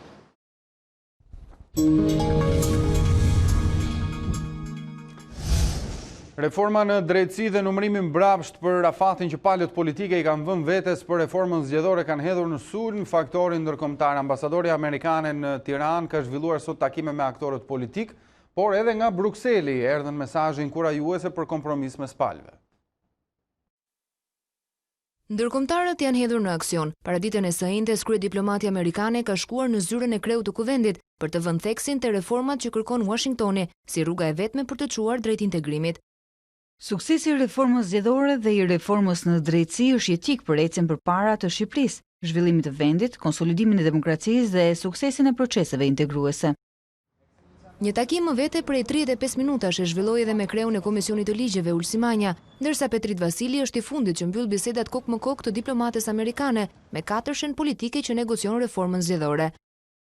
Syt nga tryeza e dialogut për reformën zgjedhore i ka dhe OSBE. Prezenca e saj ka ndjekur me vëmendje përpjekjet e partive për kompromis, ndërsa veçon qartë përmes një deklarate për shtyp se ku duhet të çojë palët ky rrugtim. Depolitizimi i administratës zgjedhore, balance gjinore, ngritja e një strukture të posaçme për eliminimin e presionit ndaj administratës, mekanizma më të fortë kundër krimit zgjedhor, kontrolli dhe transparenca e financimit të fushatës, transparenca e medias. Njëkohësisht, reforma zgjedhore nuk duhet të dobësojë tërësinë e reformave të tjera të rëndësishme. Në lëvizje nuk janë vënë vetëm ndërkombëtarët në Tiranë. Në vazhdon e reformës zgjedhore, eurokomisioneri Oliver Varheli bisedoi me kryedemokratin Basha, duke kërkuar që gjithçka të përmbyllet pa vonesa të tjera, në përputhje me rekomandimet e marsit të Këshillit të Europës. Ky komunikim u vlerësua dhe nga ana e kreut të opozitës Lulzim Basha, për të cilin vetëm draftet ligjore nuk mjaftojnë. Theksova përpjekjet e Partisë Demokratike për të kontribuar për reformën zgjedhore, nënvizova se vullneti politik është vendimtar, si për ta përfunduar reformën, edhe për të garantuar zgjedhje demokratike, të lira nga shilblerja e votës dhe nga ndikimi i krimit të organizuar. Palët politike janë vetëm 3 ditë larg afatit kalendarik që i kanë vendosur vetes për të gatuar produktin final që do ndryshojë recetën e kodit zgjedhor, ndonse kanë pohuar se 31 maj mund të kapërcehet me disa ditë. Ish-kryetari i Komisionit Qendror të Zgjedhjeve Ilirian Celibashi mendon se sistemi zgjedhor më i përshtatshëm për Shqipërinë është ai që kishim në vitin 2005. I ftuar në studion ton këtu në CNN, ai shpjegoi se mbyllja e derës parlamentit ishte vetëm një justifikim i përdorur atëherë nga partitë e mëdha që kishin tjetër qëllim. Është një histori e përsëritur kur shumë afër zgjedhjeve të radhës ne akoma jemi duke diskutuar për aspekte mjaft teknike të administrimit të procesit zgjedhor. Ky është një tregues ndoshta i nuk mundet ta themi papërgjegjshmërisë politike të klasës politike, por ndoshta i një mungese të theksuar të kujdesit për këtë proces dhe një vendosje në plan më të parë të interesave të tyre politike në raport me aspektet e administrimit zgjedhor. Në opinionin tim, një sistem i cili na jep një qeverisje të qëndrueshme dhe të fortë të afërt të kryer në gjendje për të kryer reforma të thella, por dhe nga ana tjetër siguron edhe një përfaqësim të mirë, ka qenë sistemi që ne kemi aplikuar në zgjedhjet e vitit 2001 dhe në 2005. Një sistem majoritar, por që kishte një korrektim proporcional. Nëse ne kemi menduar që atë problematik që kemi patur prej atij sistemi të 2005-s dhe të 2001-shit, shikojmë që jo vetëm që nuk e kemi eliminuar atë problem, por ky problem është edhe më i agravuar. Në pikpamjen time, në fakt, argumenti që u përdor atëherë nuk qëndronte me në një përjashtim, pa ai përjashtim ishte si një përjashtim për çdo sistem tjetër. Kështu që më tepër ai u përdor si një pretekst për ta ndryshuar sistemin me qëllim që 2 forcave kryesore politike t'i siguronte një avantazh më të madh. Dhe fakti ka treguar që sistemi që ne aplikojmë është një sistem që avantazhon partitë e mëdha politike.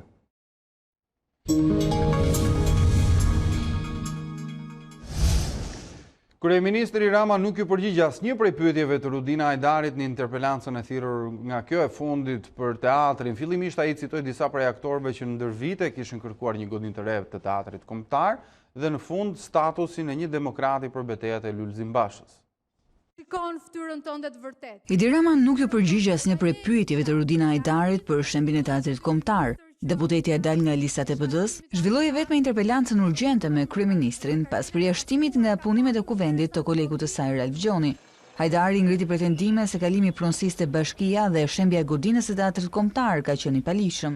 I keni kaluar Bashkisë së Tiranës një sipërfaqe trualli prej 5522.7 metra katror. Është vetëm ndërtesa e teatrit eksperimental. Nuk është sipërfaqja e ndërtesës së teatrit, e cila rezulton të jetë më shumë se 2800 metra katror. Mos ndoshta e keni bërë në mënyrë të palishme shëmbjen e teatrit kombëtar? Nuk mund t'i transferohet Bashkisë së Tiranës me VGM. Ju nuk ja keni transferuar fare godinën e teatrit Bashkisë së Tiranës. E megjithatë, e prishët. Por asnjë prej këtyre pretendimeve të bashkëkryetares së Komisionit të Reformës Zgjedhore nuk mori përgjigje nga shefi i qeverisë, i cili, kohën e replikës në foltore e përdori duke cituar një demokrat anonim për betejat e ish shefit të Hajdarit. Igun e teatri dhe populli prap serdi se Luli na thot e paska synin ke reforma zgjedhore. Hajta, Gramos lash 12 minuta nga ti. Gramos, shumë faleminderit. E morë vesh ti që do fjalën e lirë këtu në kuvend. Edhe pse u akuzua nga deputetja se tentoi të vriste artistët që ndodheshin në godinë natën kur u shem teatri, apo se do t'ua jepte truallin miqve të tij për të ndërtuar kulla, kryeministri nuk ju nda citimeve, kryesisht të aktorëve. Laert Vasili, teatri na duhet dje, jo sot dhe as nesër. Na duhet dje. Tani zonja Dari hajde dhe fol par dje. S'na thej asgjë, zoti kryeministër. Edhe pse teatri kombëtar u shemb, institucionet përgjigjëse nuk i kanë paratë mjaftueshme për të ndërtuar një të ri. Këtë dëshmon një dokument i publikuar nga ish deputetja e Partisë Demokratike Jurida Tabaku, që mban firmën e kryebashkiakut Erion Veliaj më 21 maj në adresë të kryeministrit Edi Rama. Në shkresë kërkojnë 30 milion euro borxh për rindërtimin e teatrit. Për demokratët kjo është e papranueshme, ndaj kërkojnë hetim për krim financiar. Duan të marrin 30 milion euro borxh, ndërsa shqiptarët nuk kanë marrë asnjë mbështetje dhe akoma më keq po zhyten në varfëri. Të dy meritojnë tetohen, po marrin borxh në kurrizin e shqiptarëve për të mbuluar krimin e prishjes së teatrit. Ubimtire e institucioneve financiare të refuzojnë unanimisht të bëhen pjesë e aferës kriminale, shprehet Jurida Tabaku. Krahas teatrit kombëtar, kryeministri është zotuar se do të ndërtojë edhe hidrocentralin e Skavicës me para publike. Dy projekte që kapën një kosto totale prej afro 280 milion eurosh në një kohë kur krahas ekonomisë edhe buxheti është në krizë. Financimi i tyre do të kërkojë rritjen e borxhit publik, diçka që nuk këshillohet nga ekspertët, të cilët bëjnë apel për të drejtuar burimet për përballimin e krizës. 30 milion euro për teatrin kombëtar dhe 246 milion euro për hidrocentralin e Skavicës. Këto janë kostot e projekteve të zotuara nga kryeministri për të ndërtuar me fondet e shtetit, që më së shumti do të financohen duke marrë borxh të ri nga kreditorë të huaj.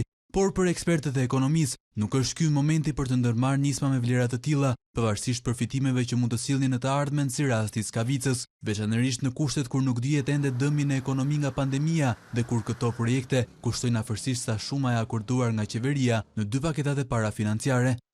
Vërtet Shqipëria nuk e ka luksin që në këto kushte kur po kalojmë një krizë ekonomike që nuk dihet sa do zgjasë dhe çfarë masa do të ketë, nuk kemi luksin që të marrim përsipër barra të mëtejshme të cilat do të rëndojnë ekonominë shqiptare dhe mund të çojnë sektorin publik madje në një kolaps të plotë.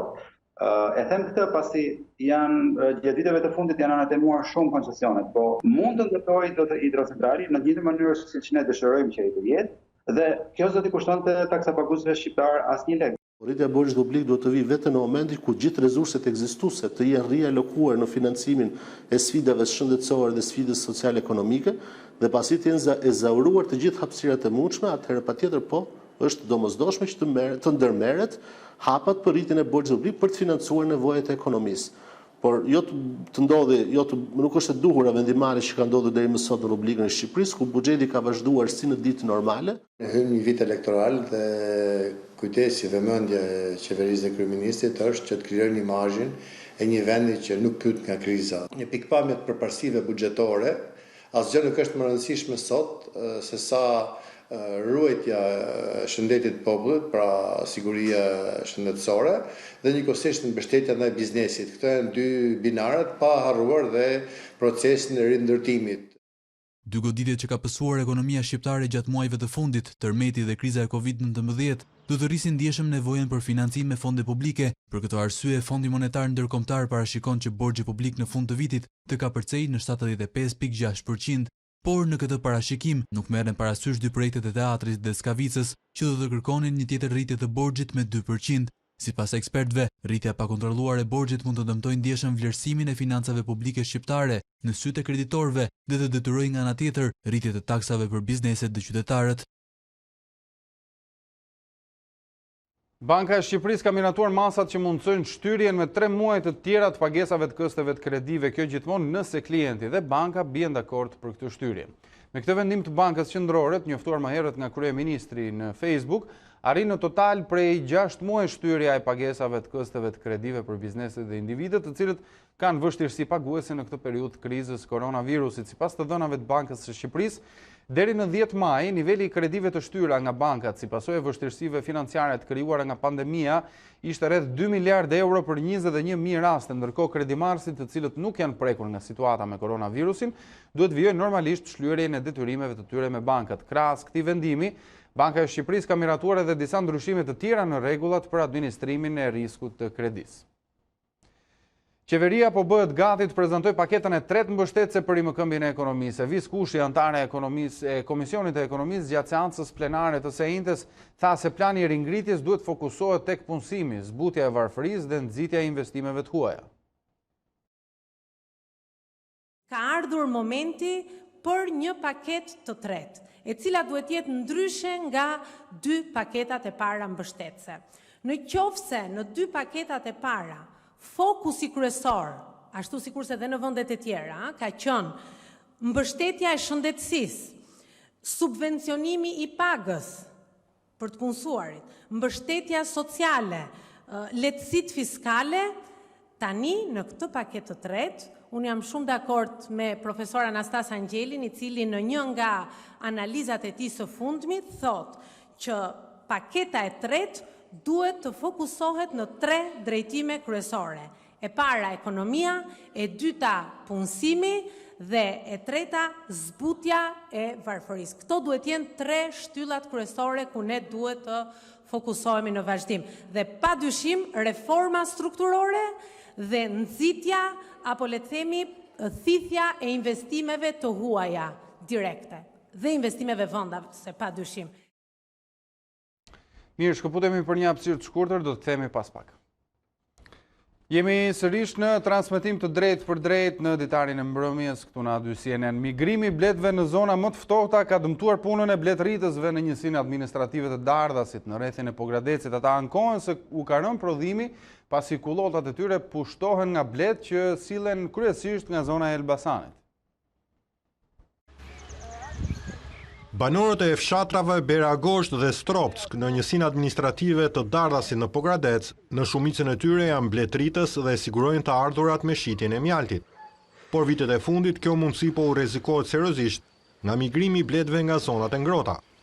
Sipas banorëve të këtyre zonave, bletëritësit që vinë kryesisht nga zona e Elbasanit lëshojnë bletët e tyre në kullotat me gështenja të Beragoshtës dhe Stropskës, duke dëmtuar banorët vendas si në uljen e sasisë së mjaltit, ashtu edhe në humbjen e bletëve, pasi bletët që vinë nga zonat e ngrota janë më të shumta në numër dhe më të fuqishme.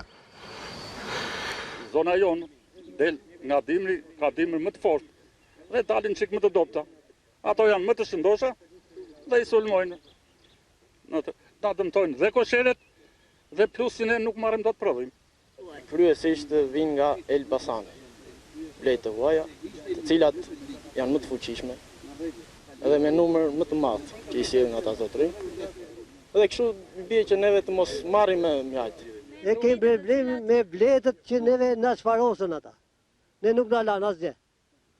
Vinë ato tash e ve tufën aty, ajo një gështenjë aty nuk hyn dot një. Në atë gështenjë ku hypen gjithë ato bletë. Ne çfarë do bëjmë? Ne akoma s'kemi magazinat, ajo vjen e sjell me depo me magazin. Kjo problematika bën që këta banorë të mos arrin të përfitojnë as subvencionet nga ana e shtetit. dhe për këtë arsye kanë kërkuar ndihmën e pushtetit lokal. Kjo njësi administrative nuk i ka kapacitetet për të pranuar migrimin. U bëjmë thirrje edhe nëpërmjet mediave tuaja që të gjithë ata që kërkojnë të migrojnë paraprakisht të kontaktojnë me drejtues të njësive administrative, kryetarët e kryesive të fshatrave dhe pastaj sipas rregullave të pajisen me certifikatat shëndetësore dhe të shkojnë. Në 2 fshatrat e njësisë administrative të Dardasit janë 50 familje që mbashtrojnë Bletën dhe jetojnë me të ardhurat që nxjerrin prej tyre. 10 tonë qershi që prodhohen në zonën e Godoleshit në Elbasan vazhdojnë të transportohen ende me mënyra primitive. Mungesa e rrugës, por edhe e tregut ka vështirësuar së tepërmi punën e banorëve të kësaj zone. Zona e Godoleshit njihet në rrethin e Elbasanit për prodhimin e disa varieteteve të qershive, por mungesa e tregut dhe e rrugës në këtë zonë ka bërë që kultivuesit e këtij fruti të hasin mjaft vështirësi. Në pamundësi për të futur mjetet, banorët e zonës detyrohen të i transportojnë qershit me kafsh, një mënyrë kjo sa e lashtë, aq dhe efikase për kushtet ku ndodhet sot zona e Godoleshit. Rruga, e doptohet një shia. Me gumare. Që të bajnë? Gjumë rrugë. Shka trek, vetëm tu vine e mlerën dhe shpëtaj për qytetet tjera. Shumë dobët në çmime. Ja, me motore, me gumare, me mushka, me kol, e gjithë. Qërë rrugë, ku shka vandorë me rrugë, të s'ma me në kura vandorë me rrugë, pare. Me 3 tonë qeshi, unë që i kam punu i vit për të qeshi, s'ka mas rrugë që të vete të marë, as ku të qoj, ku të vite të shesh këtu, dhe pa vun pik në zezë. Pik në zezë, nësi fshatarë të në Godoleshk, vit për vit kemi vujt për rrugë dhe për tregun. Vetë me gumarë, vetë në gumarë, asë një tjetër. Kur di gumarë hetë zrot e ngrijet, pa edhe qeshia, mi e seli, mirë pafshim. Fermerët të zonës kanë kapacitetet të prodhimit të qershive disa 10 tonë dhe këtë sasi janë të detyruar ta transportojnë me kafsh, pasi kërkesat për një rrugë deri më tani kanë rënë në vesh të shurdhër.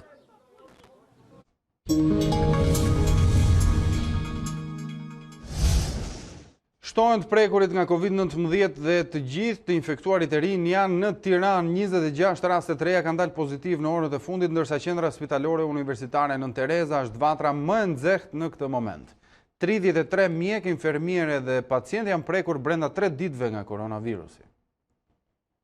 Rritet numri të prekurve nga koronavirusi dhe vetëm në Tiranë. Edhe 26 raste të reja kanë dalë pozitiv në kryeqytet, ku gjysma e tyre janë sërish në qendrën spitalore Nën Tereza.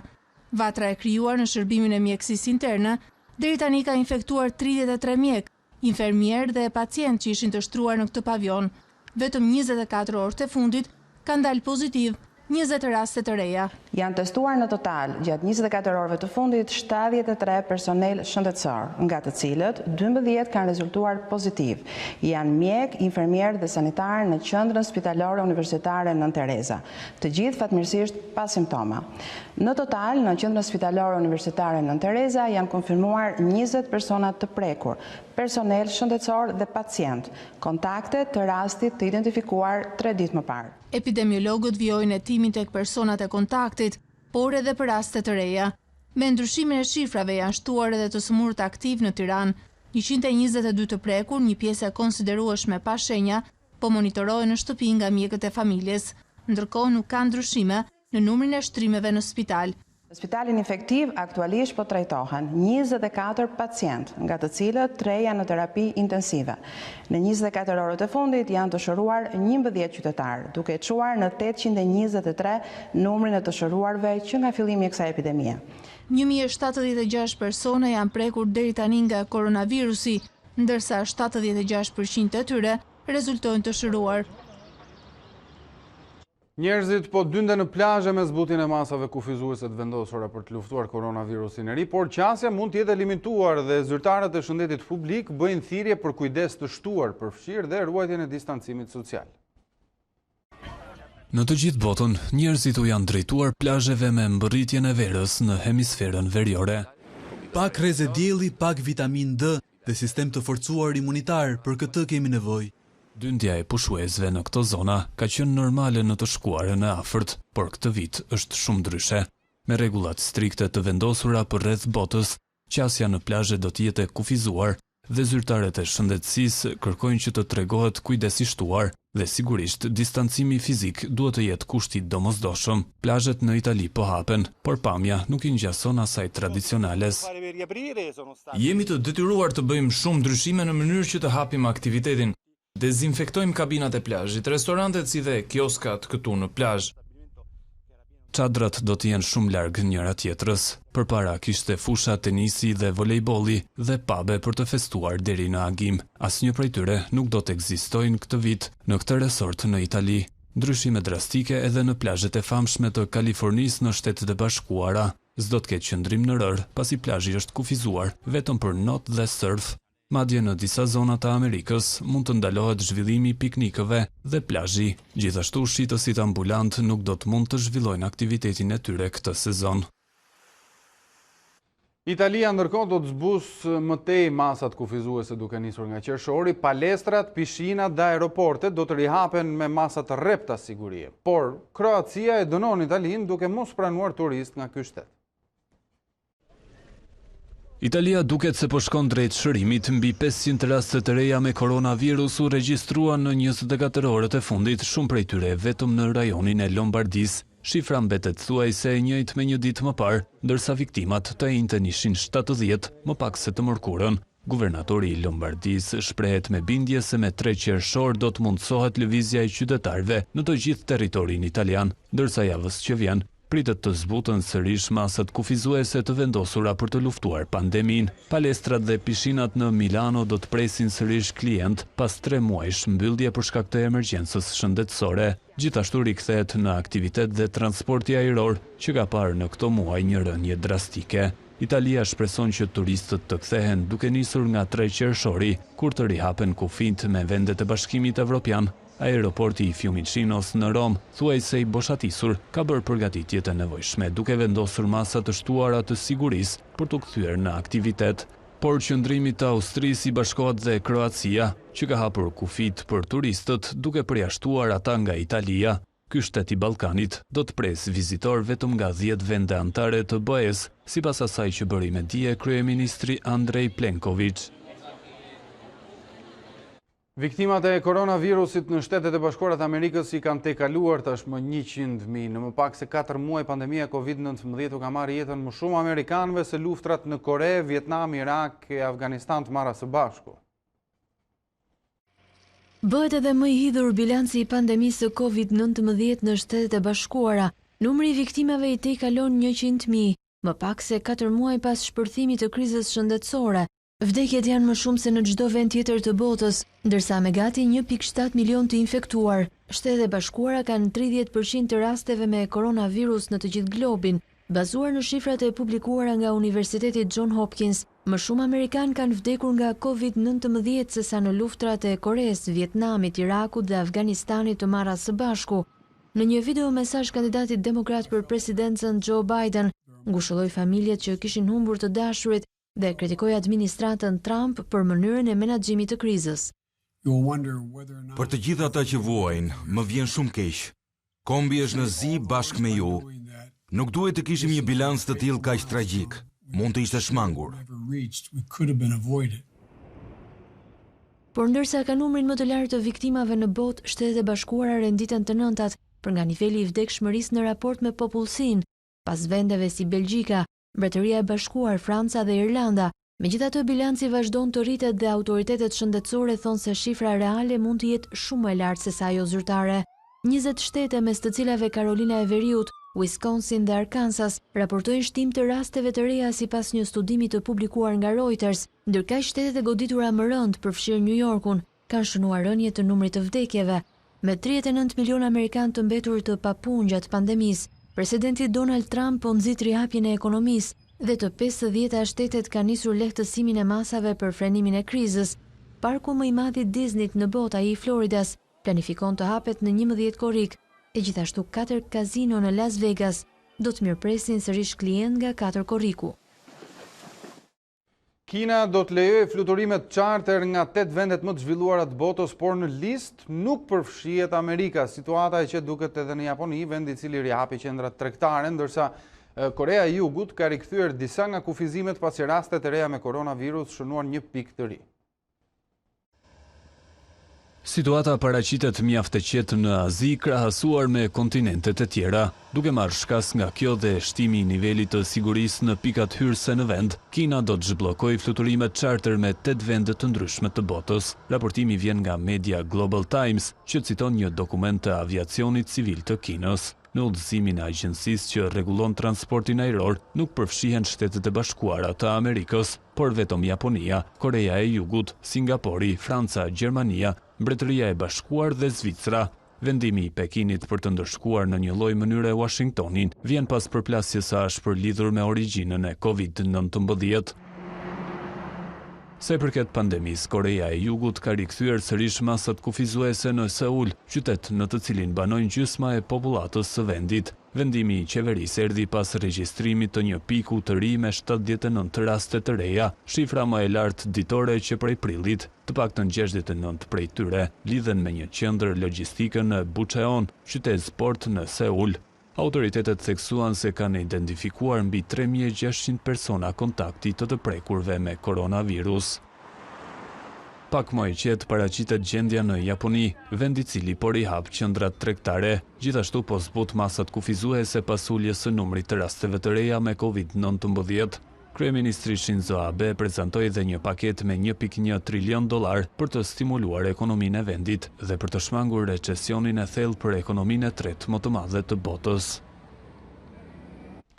Parlamenti kinez miratoi një projekt ligj kontrovers që jep Pekinit më shumë kontroll ndaj Hong Kongut. Sekretari amerikan i shtetit Mike Pompeo tha se Shtetet e Bashkuara të Amerikës nuk mund ta trajtonin më rajonin si autonom.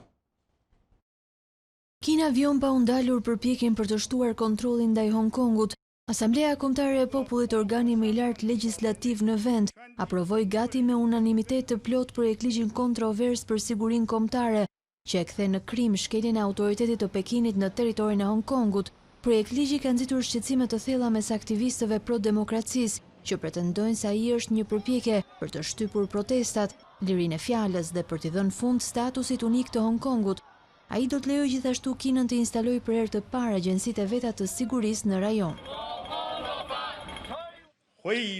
Sesioni mori vendimin për ngritjen e një sistemi ligjor dhe mekanizmi zbatimi për sigurinë kombëtare të Hong Kongut. Ai do të përmirësojë politikën, një vend, dy sisteme. Lëvizja ka nxitur një valë të re protestash në territorin gjysmë autonom. Përleshje shpërthyen të mërkurën ndërsa parlamenti i Hong Kongut debatonte mbi një tjetër projekt ligj që do ta bënte krim mos respektimin e himnit kombëtar kinez. Qindra persona u arrestuan në protesta të zhvilluara kundër këtij projektligji dhe atij për sigurinë. Përplasjet vijuan edhe përgjatë sejntes ndërsa debati në Këshillin Legjislativ vijon. Situatën e ndërlikon edhe më shumë deklarata e sekretarit amerikan të shtetit Mike Pompeo, i cili tha se zhvillimet në Hong Kong nënkuptojnë se territori nuk mund të konsiderohej më autonom nga Kina dhe rrjedhimisht Shtetet e Bashkuara nuk mund ta trajtonin ndryshe nga Pekini. Deklarata mund të ketë impakt të rënd tek statusi tregtar i Hong Kongut dhe me gjas do të zemërojë Kinën.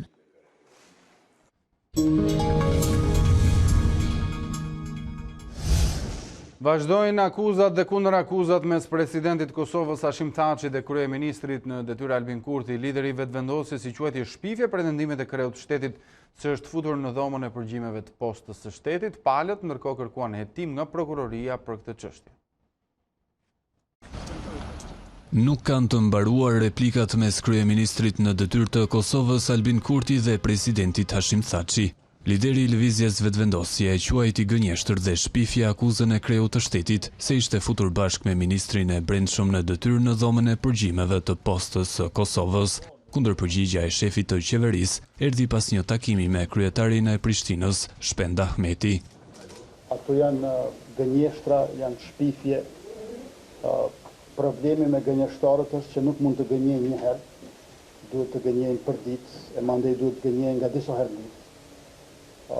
Të gjitha ato shpifje për neve besoj që nuk do të duhet ishin vetëm pyetje quaja për mua, por edhe pyetje të prokurorit të shtetit për presidentin. Kurti diskutoi me Ahmetin lidhur me pandemin koronavirus dhe për mënyrat e rikthimit gradual në ato që po cilësohet si normalitet i ri. e duke qëndruar tek kjo çështje, janë rihapur të gjitha xhamit dhe kishat në territorin e Kosovës. Megjithatë, besimtarët duhet të respektojnë masa strikte, si ruajtja e distancimit fizik dhe mbajtja e maskës mbrojtëse. Në Kosovë, qeveria po lejon dhe grumbullimin e shumë personave, gjë e cila do të bëhet nga lëvizja vetvendosje që ka organizuar një protestë testuese me rreth 5.000 pjesëmarrës. Kurti tha për këtë organizim se nuk do të marrë pjesë pasi nuk ka kohë të merret me përgatitje të tilla, sepse si kryeministër po merret me menaxhimin e pandemisë. I dërguari i posaçëm i Shteteve të Bashkuara të Amerikës për Ballkanin Perëndimor Matthew Palmer kërkon rikthimin e Prishtinës dhe Beogradit në tryezën e negociatave dhe bën thirrje për krijimin e qeverisë së re në Kosovë. Shefi i politikës së jashtme të Bashkimit Evropian Joseph Borrell thotë se ardhmja europiane lidhet ngushtë me dialogun e ndërmjetësuar nga Bashkimi Evropian.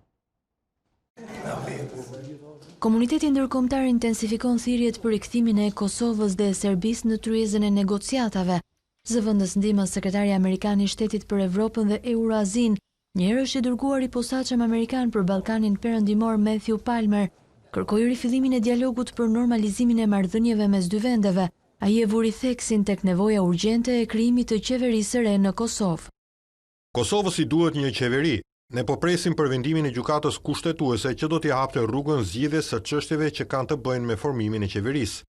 Dua të nënvizoj se Shtetet e Bashkuara nuk duan të ndikojnë procesin në asnjë mënyrë. Nuk duan të zgjedhim qeverinë e re të Kosovës. Nuk kemi favorit, nuk mbajmë anë. Ajo çfarë duam të shohim është një proces i mbështetur në kushtetutën, kuadrin ligjor të Kosovës, që prodhon një qeveri që është përfaqësuese dhe ka fuqi të angazhohet në procesin e bisedimeve.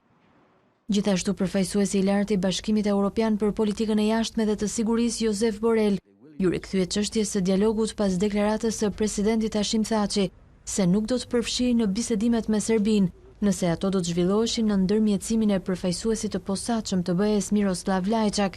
Borrell tha se dialogu i ndërmjetësuar nga BE ishte thelbësor për të ardhmen europiane të Ballkanit Perëndimor. Si BE ne jemi të përkushtuar të shoqërojmë ata në çdo hap të rrugës së tyre, por që ardhmja evropiane të bëhet realitet për njerëzit, dialogu i ndërmjetësuar nga BE-ja nuk mund të anashkalohet.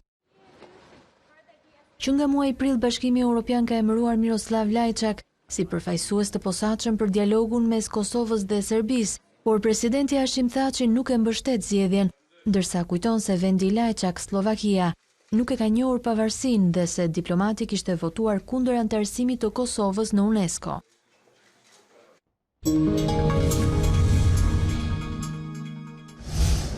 Futbolli është gati të rikthehet në fushë me efekt të plot pas skuadrave në fazën e përgatitjeve janë edhe arbitrat, të cilët zhvilluan një seminar rreth rifillimit të aktivitetit. Takimi informues shërbeu për të njohur ata dhe për të diskutuar rreth protokollit shëndetësor që do të përdoret gjatë ndeshjeve të mbetura të këtij sezoni.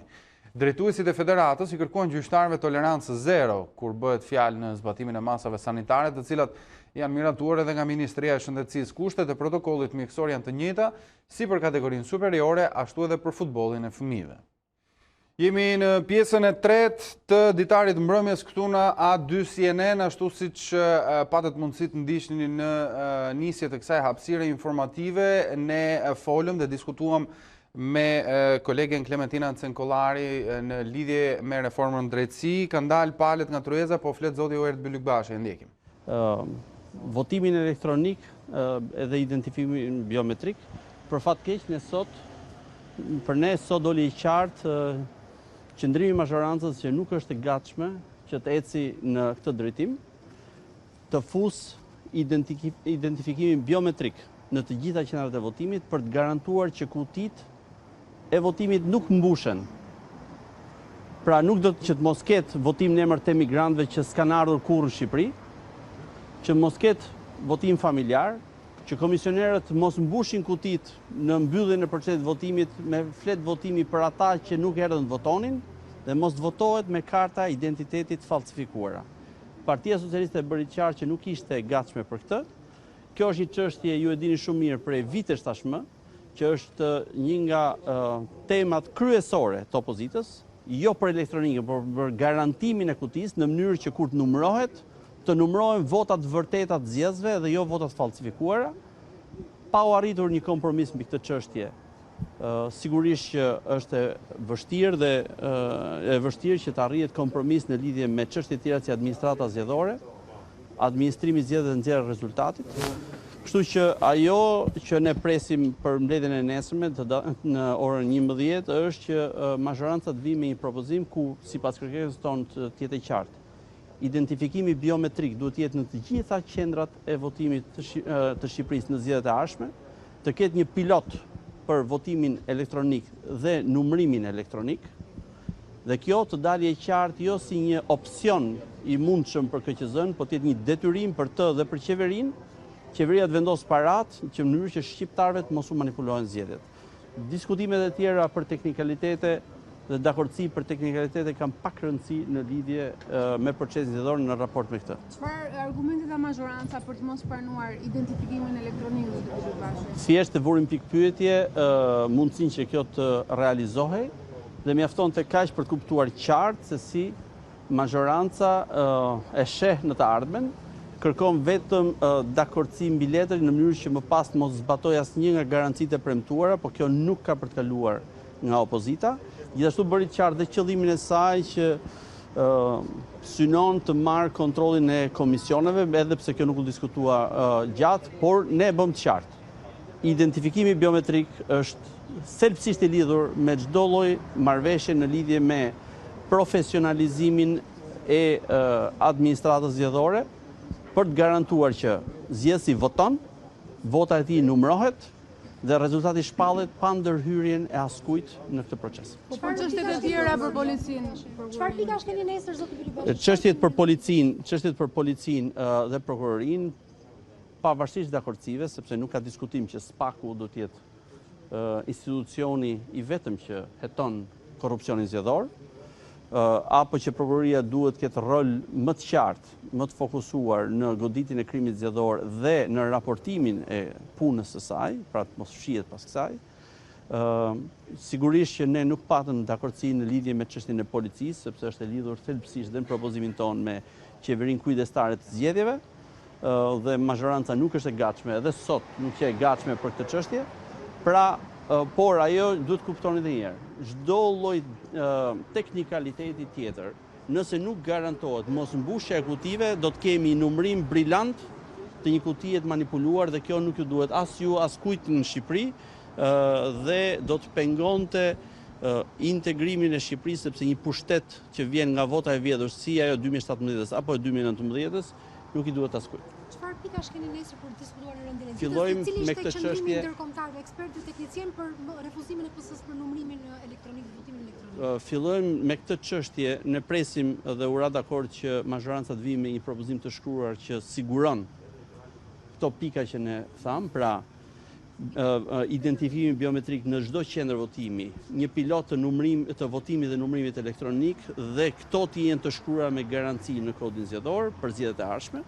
Dhe më tutje do vazhdojmë me çështjet e tjera që kemi për diskutim. A mendoni që deri me 31 maj të dielën do ta mbyllni gjithçka, meqense sot keni diskutime të qëndrueshme? Ne jemi të gatshëm që të qëndrojmë me orë të tëra, duke filluar që nga nesër mëngjes për të vazhduar për të gjetur kompromisin, por qëndrimet të këtij lloji si këto sotme sigurisht vënë në pikpyetje themelet e procesit zgjedhor, jo të marrëveshjes politike. Faleminderit.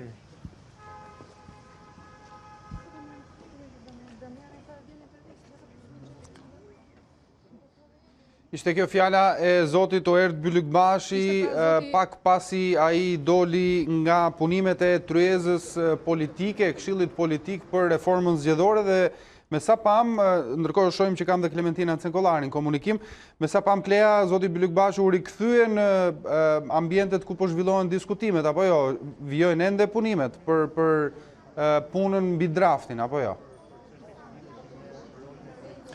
Jo, punimet kanë përfunduar, duhet thënë, zoti Bylybashi takon aktorët e tjerë të tryezës së grupit të punës për reformën zgjedhore, por duket se diskutimet, sikurse konfirmoi zoti Oert Bylybashi, nuk kanë shkuar aq mirë për atë që deri më tani duket sikur ishte një çështje që palët ishin dakordsuar, numërimin dhe votimin elektronik, edhe pse duhet thënë që në kryet herës Partia Socialiste kishte vënë në pikpyetje nëse do të ishte mundur që identifikimi dhe votimi elektronik të realizohej që në zgjedhjet e ardhshme, sot sipas zotit Bylykbashi, Partia Socialiste përmes zotit Gjiknuri nuk e ka parë këtë mundësi, pra që kjo të nisë zbatimi që nga zgjedhjet e ardhshme, dhe për këtë arsye palët nuk kanë gjetur dakordsi. Është kërkuar dhe pritet që nga dita e nesërme që diskutimet të rikthehen pikërisht për këtë çështje, ku Partisë Socialiste i është kërkuar që të japë një propozim konkret sa përket identifikimit elektronik dhe pilotimit të votimit elektronik. Ndërkohë, në këtë momente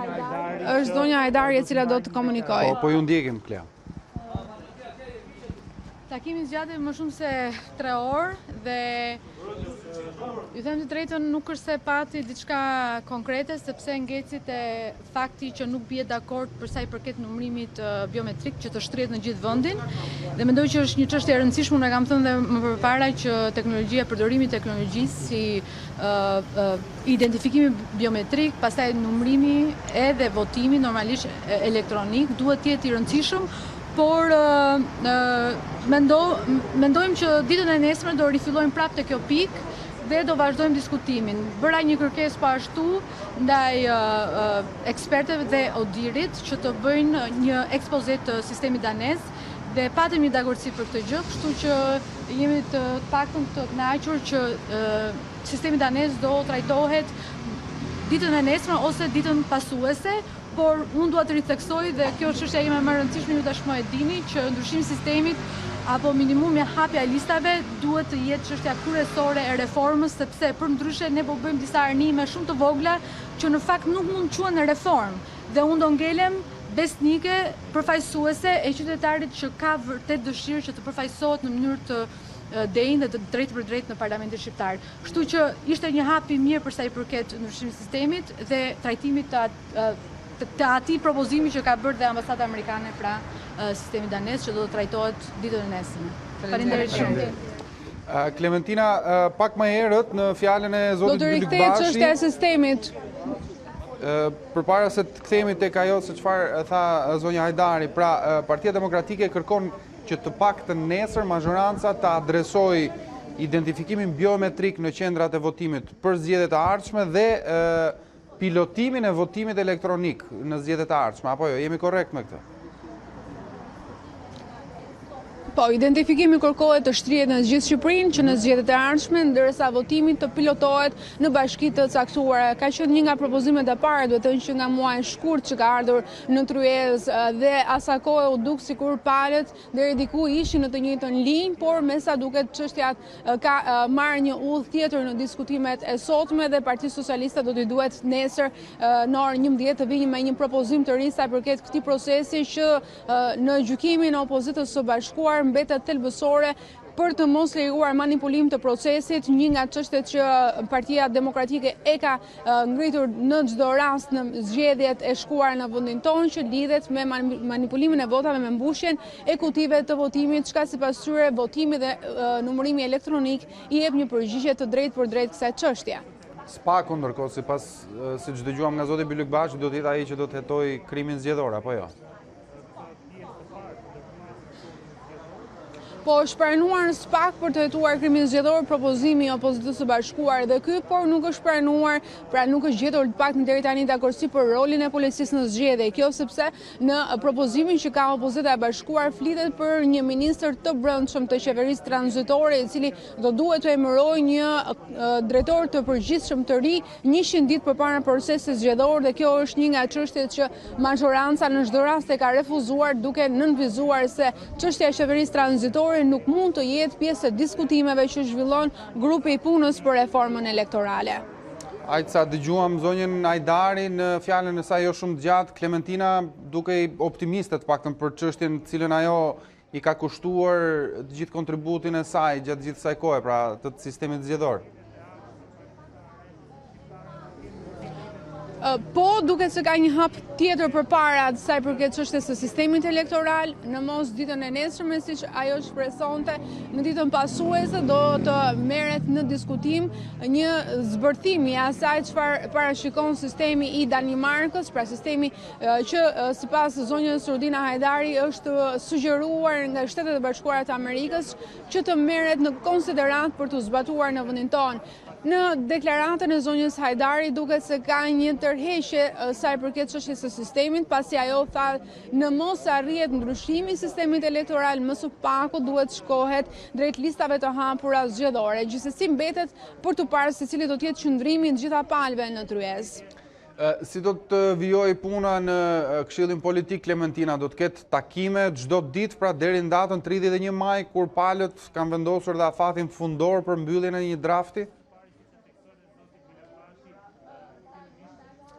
Sikur të është që 4 orët e sotme do t'jenë vetëm fillimi i orëve gjata të punëve të grupit të punës së Këshillit Politik. Kjo edhe sepse vetë zoti Oert Bylykbashi pak më herët tha se opozita është e gatshme të qëndrojë në orë të tëra të diskutimeve me qëllim arritjen e datës 31 maj, edhe pse në gjykimin e tij diskutimet e sotme fakti që patën një mosdakordsi me mazhorancën sa i përket çështjes së identifikimit dhe votimit elektronik tregojnë se po ka një përpjekje për të mos përmbyllur atë në kohë, por vullneti duke se është aty dhe prandaj dhe takimi i radhës është lënë gjatë paraditës së nesërme, rreth orës 11 pritet që sërish të ulen palët në Tryezë. Kjo do të thotë që ekspertët të cilët mbështesin mazhorancën në grupin e punës së Komisionit të Reformës Elektorale sot do duhet të punojnë deri në orët e para të mëngjesit për një propozim të ri i cili do duhet i vihet palëve në Tryezë. Ndërkohë informojmë që është dhe zoti Damian Gjiknuri tashmë për të dalë përpara gazetarëve në komunikimin e tij. Zoti Gjiknuri, ju lutem nëse mund të qëndroni këtu.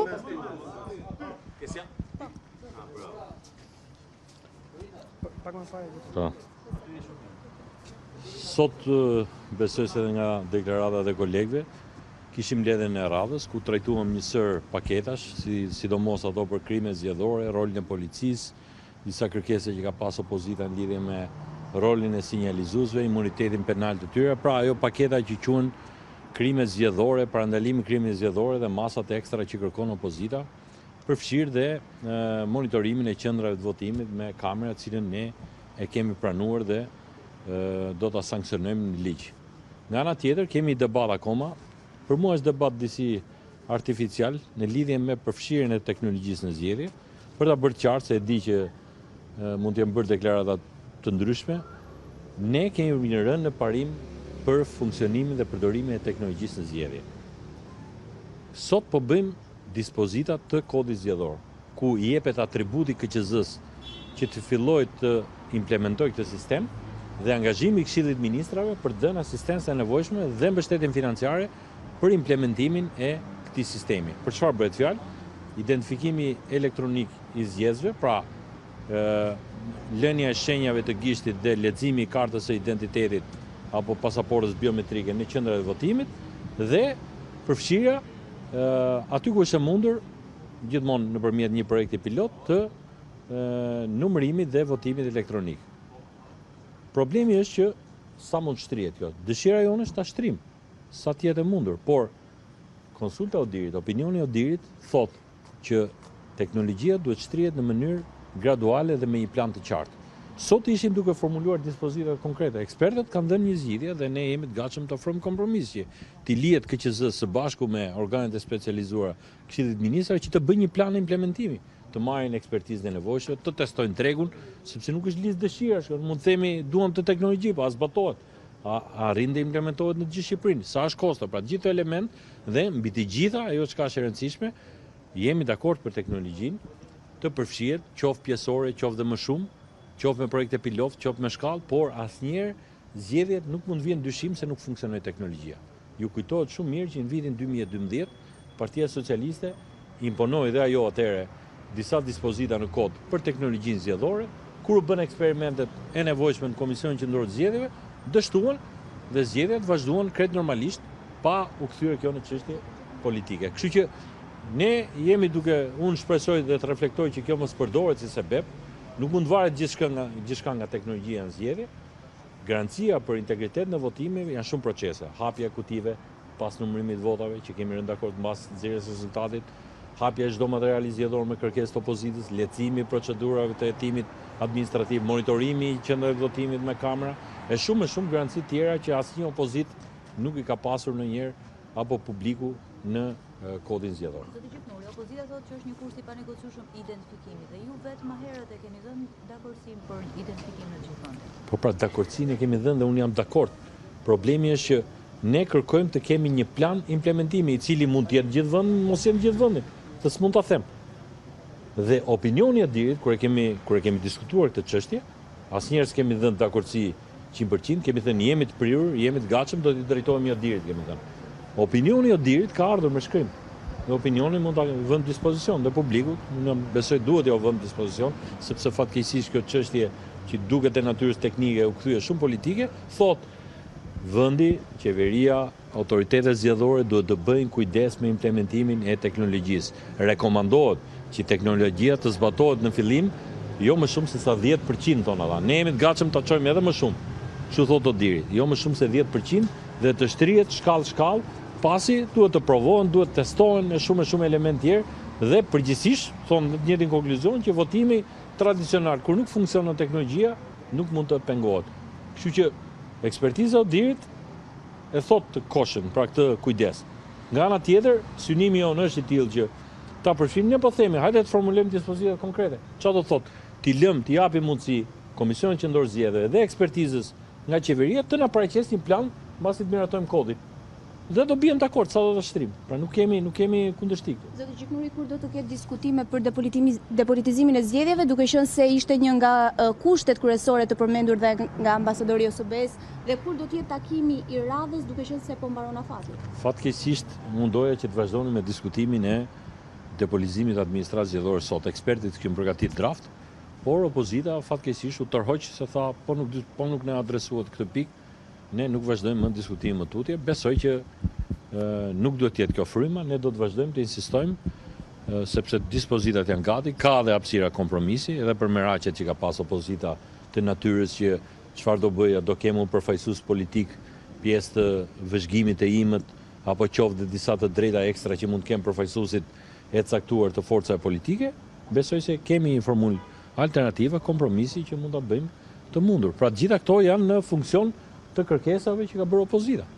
Po jo çdo listë dëshirash duhet kthehet detyrë për ne, nuk vjet me listë dëshirash. A mund të sqaroni pak çfarë keni pranuar nga propozimet e opozitës për rolin e policisë në zgjedhje? Për shembull, çështjen që lidhet me qeverinë tranzitore që parashikonte një drejtor të ri të policisë 100 ditë para procesit. Tash këto janë bizantinizma, thash, pse?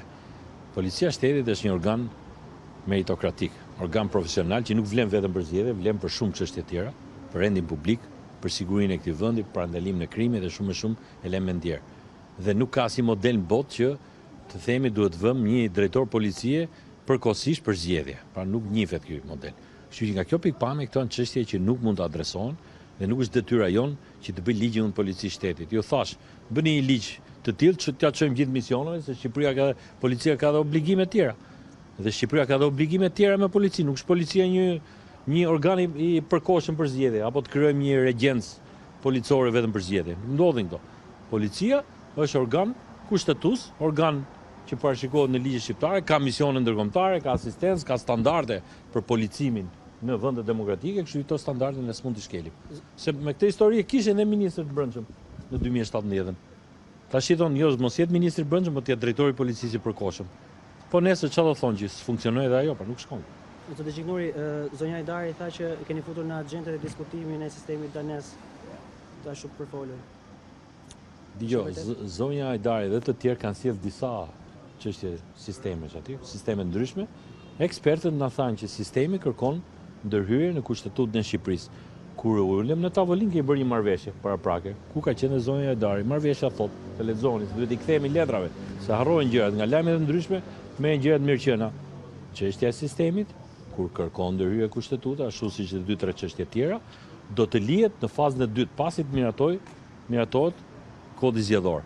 Megjithatë, nëse ka konsensus të përgjithshëm, Partia Demokratike, LSI, pra të gjithë partitë bin dakord për ndryshimin e sistemit, ne kemi thënë, do të shprehim opinionin tonë, se dhe ne kemi opinion në lidhje me sistemin, por ne rezervohemi të flasim të fundit për sistemin dhe ta trajtojmë atë më vonë, pasi prekja e kushtetutës mund të hapi edhe probleme tjera.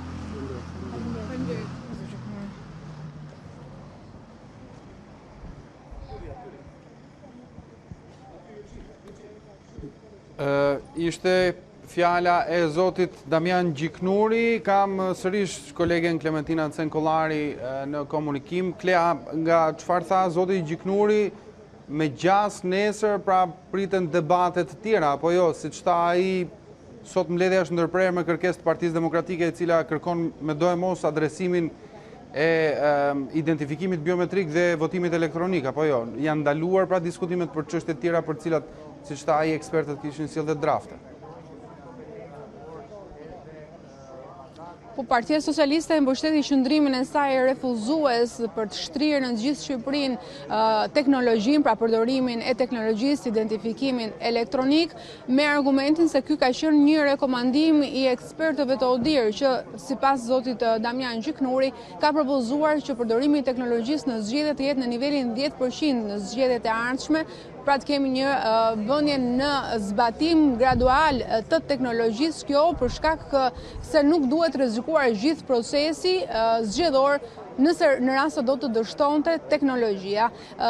Zoti Gjiknuri tha se ky propozim i ardhur nga ODIR do të bëhet me dije, duke lënë kështu vërtet pikpyetje nëse realisht majoranca ditën e nesërme do sjellë një propozim sikurse kishte kërkuar opozita sa i përket identifikimit elektronik.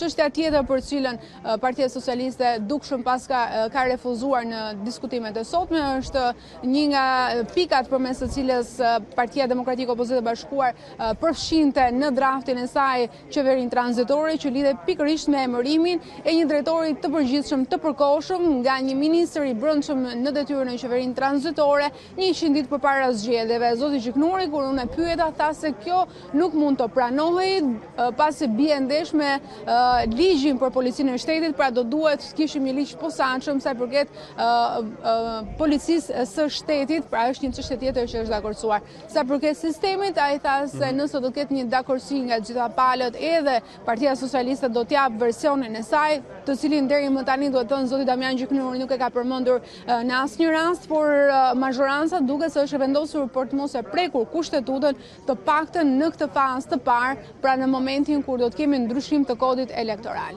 Duhet një vullnet politik, tha zoti Gjiknuri, por sipas kohës që kemi përpara, gjasat janë që të mos preket si çështja, apo jo, Klementina, si eshe? Padyshim ndërhyrja në kushtetutë kërkon më shumë kohë, më shumë diskutime, më shumë negociata mes palëve, dhe nga ana tjetër kemi një limit i cili është vënë nga vetë aktorët politik, por i cili po kërkohet me ngulm tashmë edhe nga faktori ndërkombëtar. Kohët e fundit veçanërisht nga Shtetet e Bashkuara të Amerikës përmes takimeve që kryediplomate amerikane Kim ka pasur me të gjithë përfaqësuesit e partive politike, që është data 31 maj, çka duket se realisht e pamundson ndryshimin e sistemit zgjedhor brenda afatit, të paktën në kushtet kur deadline është data 31 maj. Këtë lat kuptohet paktën edhe zoti Damian Gjiknuri, ndërkohë që edhe nga ana tjetër nga Partia Demokratike përmes zotit Lulzim Basha ka ardhur pothuajse e njëjta përgjigje, pra se do duhet fillimisht të mbyllet kjo çështje që është imediate, pra ndryshimet në ligjin elektoral, dhe vetëm pasi të jenë mundsuar zgjedhje të reja, mund të rihapet sërish diskutimi për të ndryshuar sistemin zgjedhor. E qartë, unë të falenderoj për këtë përcjellje informacionesh dhe komunikimet që ne kemi patur që në hyrje të ditarit mbrëmjes gjatë ditës së sotme. Ishim me kolegen ton Klementina Cenkollari, por ndërkohë të nderuar shikues, përpara se të mbyllim reformën zgjedhore si çështje, ka dhe një reagim të ambasadës amerikane në fund të takimit dhe tryezës së Këshillit Politik. Ka reaguar ambasadori amerikan, zonja Yuri Kim, menjëherë para pak çastesh, pra pas përfundimit të kësaj mbledhjeje të komisionit. Na vjen mirë të shohim se Këshilli Politik i Reformës Elektorale po bën hapa para, i takova të gjithë, thot zonja ambasadore, dhe besoj se ata do të marrin vendime të mençura dhe të pjekura. Ju falenderoj që po vendosni të ardhmen e Shqipërisë, përpara jush përfundon mesazhi i zonjës Yuri Kim. Ecim mëtej ndërkohë me të tjera zhvillime. Janë shtuar të prekurit nga Covid-19 dhe të gjithë rastet janë në Tiranë. 26 raste të reja kanë dalë pozitive në 24 orët e fundit, ndërsa qendra spitalore universitare Nën Tereza është vatra më e nxehtë në këtë moment. 33 mjek, infermier dhe pacient janë prekur brenda 3 ditëve nga koronavirusi. Rritet numri të prekurve nga koronavirusi dhe vetëm në Tiranë. Edhe 26 raste të reja kanë dalë pozitiv në kryeqytet, ku gjysma e tyre janë sërish në qendrën spitalore Nën Tereza. Vatra e krijuar në shërbimin e mjekësisë interne, deri tani ka infektuar 33 mjek, infermier dhe pacient që ishin të shtruar në këtë pavion. Vetëm 24 orët e fundit kanë dalë pozitiv 20 raste të reja. Janë testuar në total gjatë 24 orëve të fundit 73 personel shëndetësor, nga të cilët 12 kanë rezultuar pozitiv. Janë mjek, infermier dhe sanitar në qendrën spitalore universitare Nën Tereza. Të gjithë fatmirësisht pa simptoma. Në total, në qendrën spitalore universitare Nën Tereza janë konfirmuar 20 persona të prekur, personel shëndetësor dhe pacient, kontakte të rastit të identifikuar 3 ditë më parë. Epidemiologët vijojnë hetimin tek personat e kontaktit, por edhe për raste të reja. Me ndryshimin e shifrave janë shtuar edhe të smurët aktiv në Tiranë, 122 të prekur, një pjesë e konsiderueshme pa shenja, po monitorohen në shtëpi nga mjekët e familjes, ndërkohë nuk ka ndryshime në numrin e shtrimeve në spital. Në spitalin infektiv aktualisht po trajtohen 24 pacient, nga të cilët 3 janë në terapi intensive. Në 24 orët e fundit janë të shëruar 11 qytetarë, duke çuar në 823 numrin e të shëruarve që nga fillimi i kësaj epidemie. 1076 persona janë prekur deri tani nga koronavirusi, ndërsa 76% e tyre rezultojnë të shëruar. Një infermiere rezulton si shkaktarja e infeksionit të 33 vetëve personel mjekësor dhe pacient në qendrën spitalore universitare të Tiranës. Sot u raportuan 26 raste të reja me COVID-19, të gjitha me vendodhje në kryeqytet. Ajo çfarë duket shqetësuese gjatë ditëve të fundit është se qendra spitalore universitare, cila është vatra më e re në kryeqytet. Për të folur për situatën e kemi në komunikim të drejtë për drejtë doktor Arben Gjatën, shefin e kirurgjisë në QSU. Mirëmbrëma doktor, faleminderit që jeni me ne. Mirëmbrëma. Është thënë që infermiere që ka infektuar edhe stafin tjetër mjekësor apo pacient aty është rikthyer në punë pasi kishte marrë rezultatin e analizës. Përse u lejuat rikthehej në punë ajo doktor? Çfarë ka ndodhur? Çfarë mund të na thoni? Nuk është e vërtet fare që infermiera është rikthyer në punë mbasi ka bërë analizën. Po çfarë ka ndodhur? Nuk është e vërtet fare. Infermierja është prekur. Tani dhe ngjarja ndoshta mund të ketë lidhje që dhe ajo mund të jetë prekur po prapë në pavion, pasi rreth para 2 javësh në atë shërbim që shërbimi mjekësisë interne, ku janë pacientët më të rëndë që ka QSU-ja, janë pacientë me shumë sëmundje, dhe shumica të tyre shtrohen direkt nga shërbimi i urgjencës. Dhe bën shpeshherë të vështirë që të diferencohet nëse është një sëmundje e cila ka lidhje me patologjitë e shumta që kanë pacientët, apo është rasti Covidit. Dhe faktikisht para rreth 2 javëve ka qenë një pacient e shtruar në mjekësinë interne, e cila ishte shtruar për hipertension, për diabet me shumë probleme, u stabilizua si gjendje përgjithshme dhe doli në shtëpi. Mbas disa ditëve, mbasi ka dalë nga spitali, ajo paciente ka telefonuar mjekun e spitalit për ta njoftuar që ka patur temperaturë. Mjeku i spitalit në mënyrë korrekte e ka drejtuar ke 127, është tamponuar dhe rreth disa ditë mbasi ka dalë nga spitali, ajo paciente ka rezultuar Covid pozitiv. Dhe ka shumë mundësi që infermierja në fjalë dhe një pjesë tjetër e stafit mjekësor ta kenë marrë Covidin nga kjo pacientët, nuk mund të themi me siguri. Dhe ndërkohë, pikërisht për shkak të një pacienti që ishte shtruar aty dhe në mjekësinë interne, që ishte shtruar nga urgjenca, dhe mjekët kishin dyshim që ky mund të ishte Covid, është rritur infeksionisti ka parë pacientin dhe meqense të dhënat skanerike dhe kishte edhe një farë mungesë temperature, nuk i shkote shumë si klinik Covidi, u vendos që këtij pacientit nesër t'i merrë tamponin. Dhe ndërkohë infermierja ka pyetur vetë mjekën që ishte vajtur konsulentën e efektivit, e ka pyetur që nuk i thon shenjat se kishte temperaturë, ishte dita parë që ishte shfaq temperaturë, ka qenë turni i dytë ajo. I kishte thënë mjekës që kishte paraqitur shenjat klinike që kishte, mjekja kishte dyshuar më njëherë që kjo paciente mund të ishte paciente Covid. Atëherë është larguar në shtëpi, ka ardhur të nesmen, ka bërë tamponin dhe ka vajtur të bëjë dhe një vizitë ka oroloja për arsye se kishte dhimbje fyti. në darkë, infermierja rezultoi që ishte Covid pozitiv, dhe nga ky moment, ajo nuk është paraqitur më punë, është shtruar në spitalin infektiv, dhe ju morë tamponi të gjithë personelit mjekësor, të gjithë infermierëve, të atij shërbimi, se shërbimi i madh ka 45 shtredhër, ka shumë mjek, dhe nga ana tjetër, duke qenë të smurë tronë dhe është vështirë që ata pacientë të lëvizin, bën dhe konsulta brenda shërbimit nga mjek të shërbimeve të tjera. Dhe këto rezultuan pësaj një prekje e rëndësishme, qoftë e pacientëve, qoftë e personelit mjekësor, qoftë e infermierëve, dhe kjo shpjegon, është e qartë që vendimi që u morë në fillim, sepse ne jemi në një godinë, është një godinë me kirurgjin, dhe bile dhe një nga kirurgët e një shërbimi tjetër që kishte bërë konsult aty ka rezultuar pozitiv, dhe ditën e hënë do merren tamponat për gjithë mjekët e atij shërbimi, gjithashtu një mjek tjetër që kishte vajtur për të bërë një konsult me pacientët në atë shërbim, ka rezultuar pozitive. Qësulltoja është padyshim një vatër shumë rrezikshme dhe për shkak dhe të karakterit që ka qësulltoja, që mbledh pacientë nga gjithë Shqipëria, është natyrisht një qendër që rrezikonte shumë për hapjen e Covidit, dhe kjo është arsye që ne propozuam si task force për burimet njerëzore, që në fillimin e epidemisë të punojmë me grupe nga 2 javë, sepse janë shumë të riskuar mjekët që punojnë aty. Dhe nga ana tjetër, që u transferua dhe u ndërpran operacione kirurgjikale në QSOT dhe u quan pranë spitalit të traumës dhe ul në maksimum fluksi pacientëve në QSOT.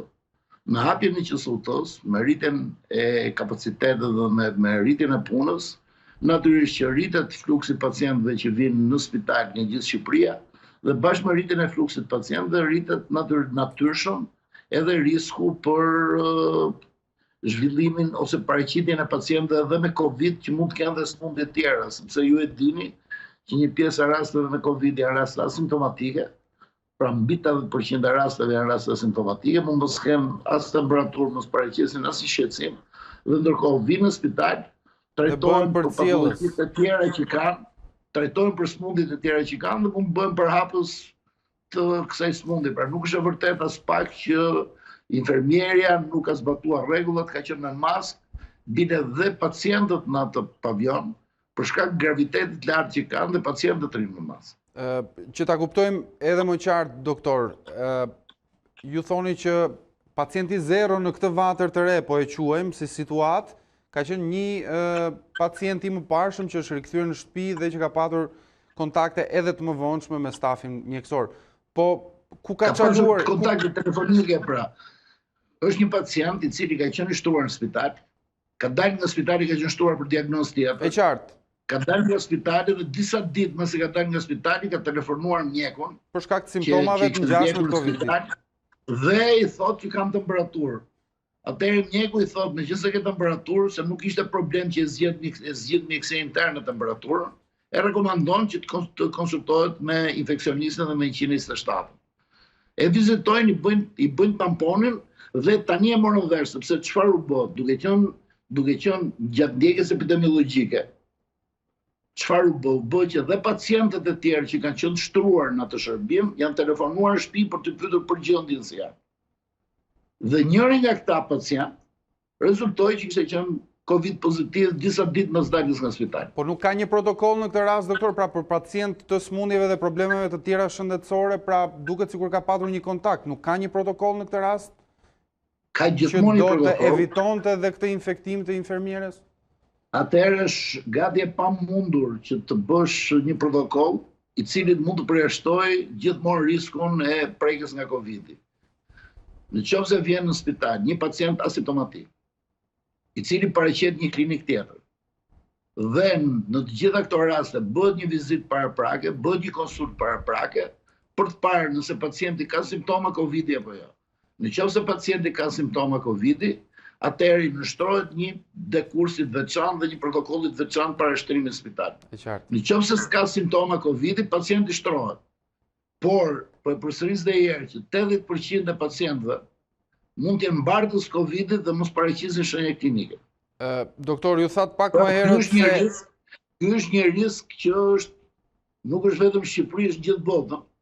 Dhe ky risk është që qendrat kryesore të përhapjes, të rëndësishme të përhapjes të Covidit në shumë shtete të botës kanë qenë spitalet. Dhe kjo ka qenë arsyeja sepse QSOT-ja është fabrika më e madhe mjekësore në Shqipëri.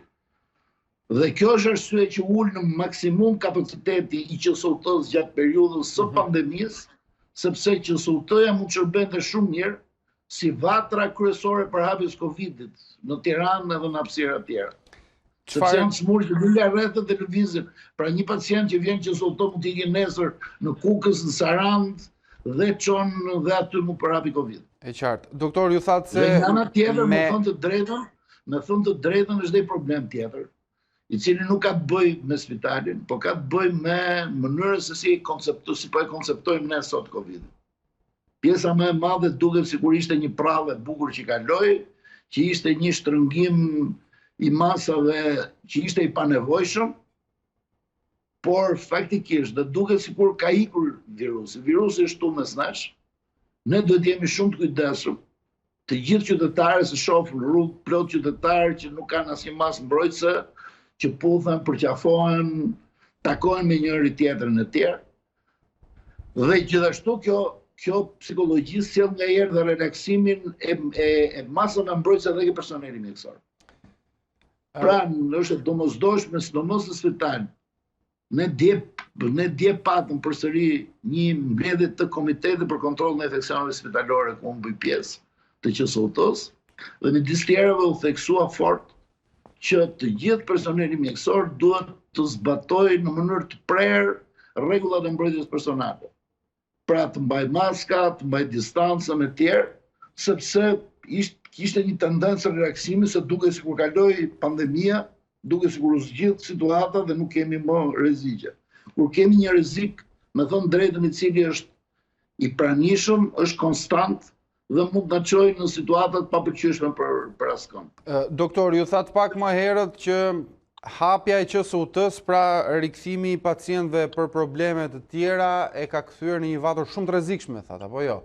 Mund ta kthejmë në një vatër shumë të rrezikshme. Dua t'ju pyes, çfarë po ndodh tani? Jemi 33 raste të konfirmuara, apo jo? Në QSOT vetëm 3 ditët e fundit. Vazhdon hetimi epidemiologjik?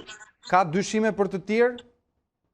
Natyrisht, pra këto janë raste të një pavioni, sepse është një pavion, shërbimi mjekësisë interne, është një nga shërbimet më të mëdha të spitalit. Dhe janë aty ku shtrohen pacientët më të rëndë. Pra janë pacientë që nuk kanë një smundje, kanë disa smundje, pra vuajnë dhe nga veshkat, dhe nga zemra, dhe nga tensioni, dhe nga diabeti e tjerë. Dhe është vendi që megjithmonë ka riskun më të madh që bashkë me ato smundje që kanë për cilët duhet trajtohen, pacientët mund sjellin dhe Covid. Dhe një pjesë atyre shtrohen si urgjenca. Pra vjen në urgjencën e patologjisë, bëhet një triazh paraprak ke urgjenca e patologjisë, dhe në qoftë se rasti gjykohet që nuk ka probleme Covid-i, rasti shtrohet ke mjekësia interne. Se janë smundje me insuficiencë kardiake, me insuficiencë renale dhe kombinim të këtyre smundjeve. Dhe duke qenë një godim, duke patur gjithashtu mjekë të tjerë që shkojnë për konsulta, unë besoj që ditën e hënë do bëhet tamponet komplet të një shërbimi kirurgjikal, për të parë gjithashtu nëse kemi përhapje nga një mjek i atij shërbimi që ka rezultuar pozitiv, ke kolegët e vet, por u vendos të bëhet hënë që të kishte disa ditë kohë, sepse mund ta bësh tamponin sot, po e pa dhe kontaktin brenda ditës, ti del negativ. Pra u lan 2-3 ditë kohë në mënyrë që të jenë sa më të besueshme rezultatet që do dalin. Ndërkohë janë marrë masat komplet për mbajtjen e maskave, për ruajtjen e distancimit, ne operojmë në të njëjtën sallë operacione, operojmë gjithë. Dhe ky është risku tjetër, pra do merren ditën e hënë tamponat e personelit mjekësor sallës për të parë se si shkon.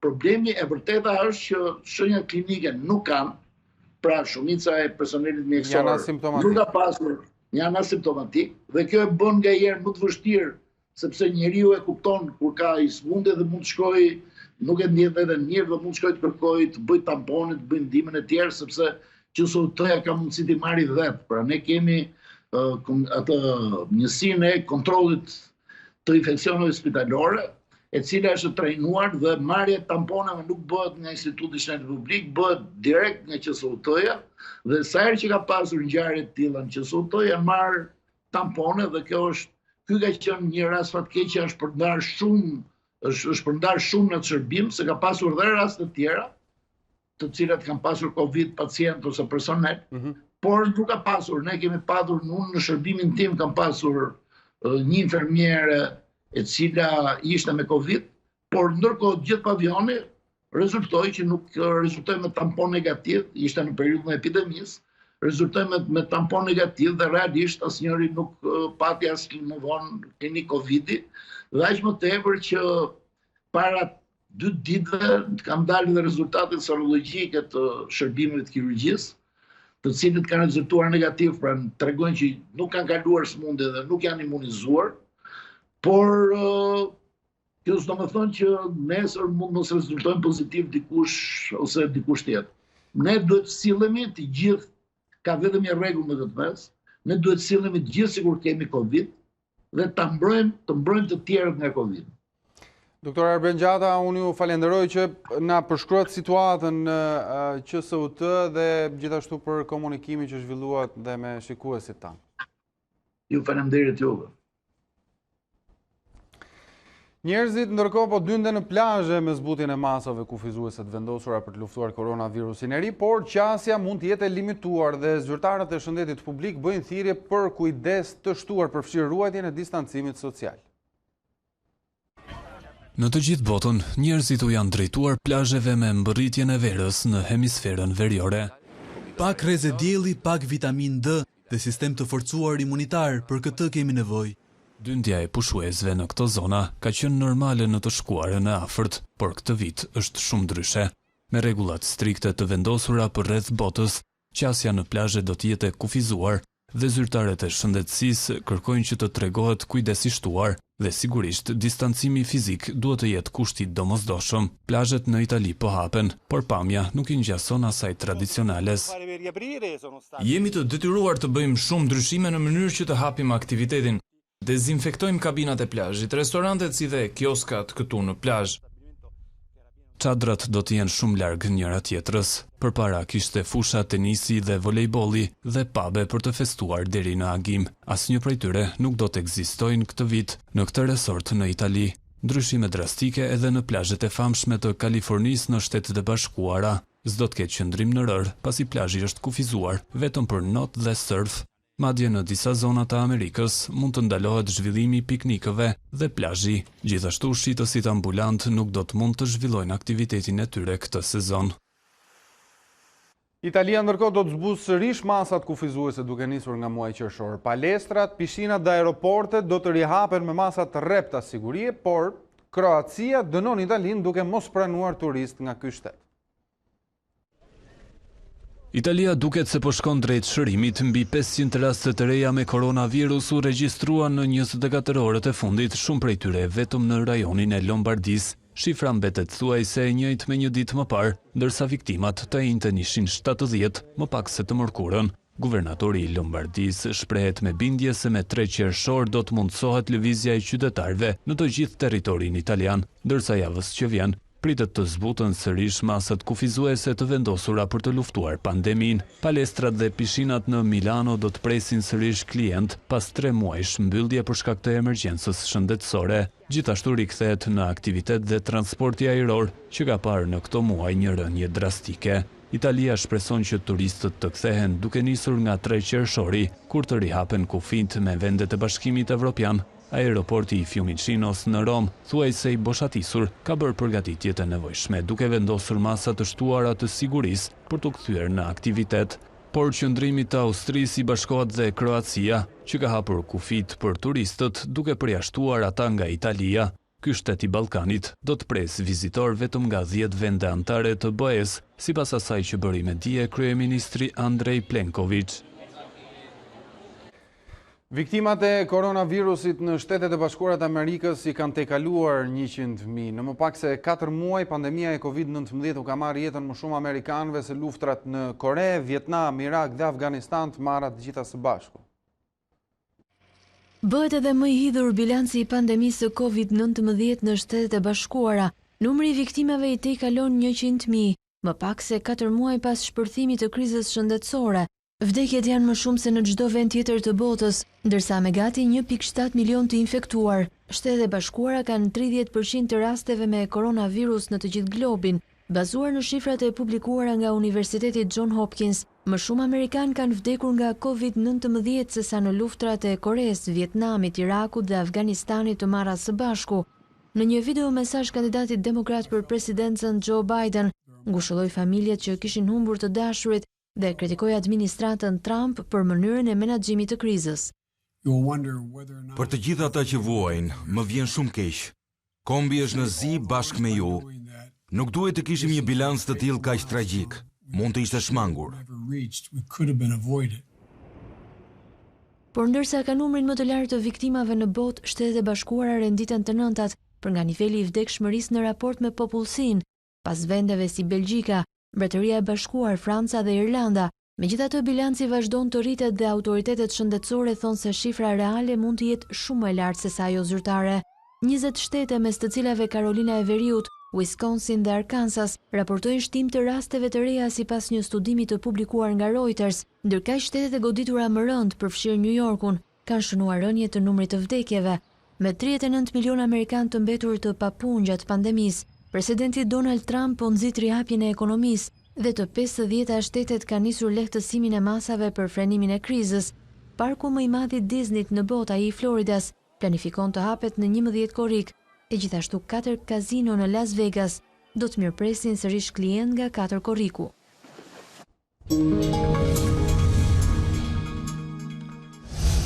Vazhdojnë akuzat dhe kundër akuzat mes presidentit Kosovës Hashim Thaçi dhe kryeministrit në detyrë Albin Kurti. Lideri i vetëvendosjes i quajti shpifje pretendimet e kreut të shtetit se është futur në dhomën e përgjimeve të postës së shtetit. Palët ndërkohë kërkuan hetim nga prokuroria për çështjen. Nuk kanë të mbaruar replikat mes kryeministrit në detyrë të Kosovës Albin Kurti dhe presidentit Hashim Thaçi. Lideri i lëvizjes vetëvendosje e quajti gënjeshtër dhe shpifje akuzën e kreut të shtetit se ishte futur bashkë me ministrin e brendshëm në detyrë në dhomën e përgjimeve të postës së Kosovës. Kundërpërgjigja e shefit të qeverisë erdhi pas një takimi me kryetarin e Prishtinës, Shpend Ahmeti. Ato janë gënjeshtra, janë shpifje. Problemi me gënjeshtarët është që nuk mund të gënjejnë një herë, duhet të gënjejnë për ditë, e mandej duhet të gënjejnë nga disa herë ditë. Të gjitha ato shpifje për neve besoj që nuk do duhet ishin vetëm pyetjet quaja për mua, por edhe pyetjet të prokurorit të shtetit për presidentin. Kurti diskutoi me Ahmetin lidhur me pandemin koronavirus dhe për mënyrat e rikthimit gradual në ato që po cilësohet si normalitet i ri. E duke qëndruar tek kjo çështje, janë rihapur të gjitha xhamit dhe kishat në territorin e Kosovës. Megjithatë, besimtarët duhet të respektojnë masa strikte, si ruajtja e distancimit fizik dhe mbajtja e maskës mbrojtëse. Në Kosovë, qeveria po lejon dhe grumbullimin e shumë personave, gjë e cila do të bëhet nga lëvizja vetëvendosje që ka organizuar një protestë testuese me rreth 5.000 pjesëmarrës. Kurti tha për këtë organizim se nuk do të marrë pjesë pasi nuk ka kohë të merret me përgatitje të tilla, sepse si kryeministër po merret me menaxhimin e pandemisë. I dërguari i posaçëm i Shteteve të Bashkuara për Ballkanin Perëndimor Matthew Palmer kërkon rikthimin e Prishtinës dhe Beogradit në tryezën e negociatave dhe bën thirrje për krijimin e qeverisë së re në Kosovë. Komuniteti ndërkombëtar intensifikon thirrjet për rikthimin e Kosovës dhe Serbisë në tryezën e negociatave. Zëvendës ndihmës sekretari amerikan i Shtetit për Evropën dhe Euroazin, njëherë është i dërguari i posaçëm amerikan për Ballkanin Perëndimor Matthew Palmer, kërkoi rifillimin e dialogut për normalizimin e marrëdhënieve mes dy vendeve. Ai e vuri theksin tek nevoja urgjente e krijimit të qeverisë së re në Kosovë. Kosovës i duhet një qeveri. Ne po presim për vendimin e gjykatës kushtetuese që do t'i hapte rrugën zgjidhjes së çështjeve që kanë të bëjnë me formimin e qeverisë. Dua të nënvizoj se Shtetet e Bashkuara nuk duan të ndikojnë procesin në asnjë mënyrë. Nuk duam të zgjedhim qeverinë e re të Kosovës. Nuk kemi favorit, nuk mbajmë anë. Ajo çfarë duam të shohim është një proces i mbështetur në Kushtetutën, kuadrin ligjor të Kosovës, që prodhon një qeveri që është përfaqësuese, dhe ka fuqi të angazhohet në procesin e bisedimeve. Gjithashtu përfaqësuesi i lartë i Bashkimit Evropian për politikën e jashtme dhe të sigurisë Josep Borrell ju rikthye çështjes së dialogut pas deklaratës së presidentit Hashim Thaçi se nuk do të përfshijë në bisedimet me Serbinë, nëse ato do të zhvilloheshin në ndërmjetësimin e përfaqësuesit të posaçëm të BE-s Miroslav Lajçak. Borrell tha se dialogu i ndërmjetësuar nga BE ishte thelbësor për të ardhmen europiane të Ballkanit Perëndimor. Si BE ne jemi të përkushtuar të shoqërojmë ata në çdo hap të rrugës së tyre, por që e ardhmja evropiane të bëhet realitet për njerëzit, dialogu i ndërmjetësuar nga BE-ja nuk mund të anashkalohet. Që nga muaji prill Bashkimi Evropian ka emëruar Miroslav Lajçak si përfaqësues të posaçëm për dialogun mes Kosovës dhe Serbisë, por presidenti Hashim Thaçi nuk e mbështet zgjedhjen, ndërsa kujton se vendi i Lajçak, Slovakia, nuk e ka njohur pavarësinë dhe se diplomati kishte votuar kundër anëtarësimit të Kosovës në UNESCO.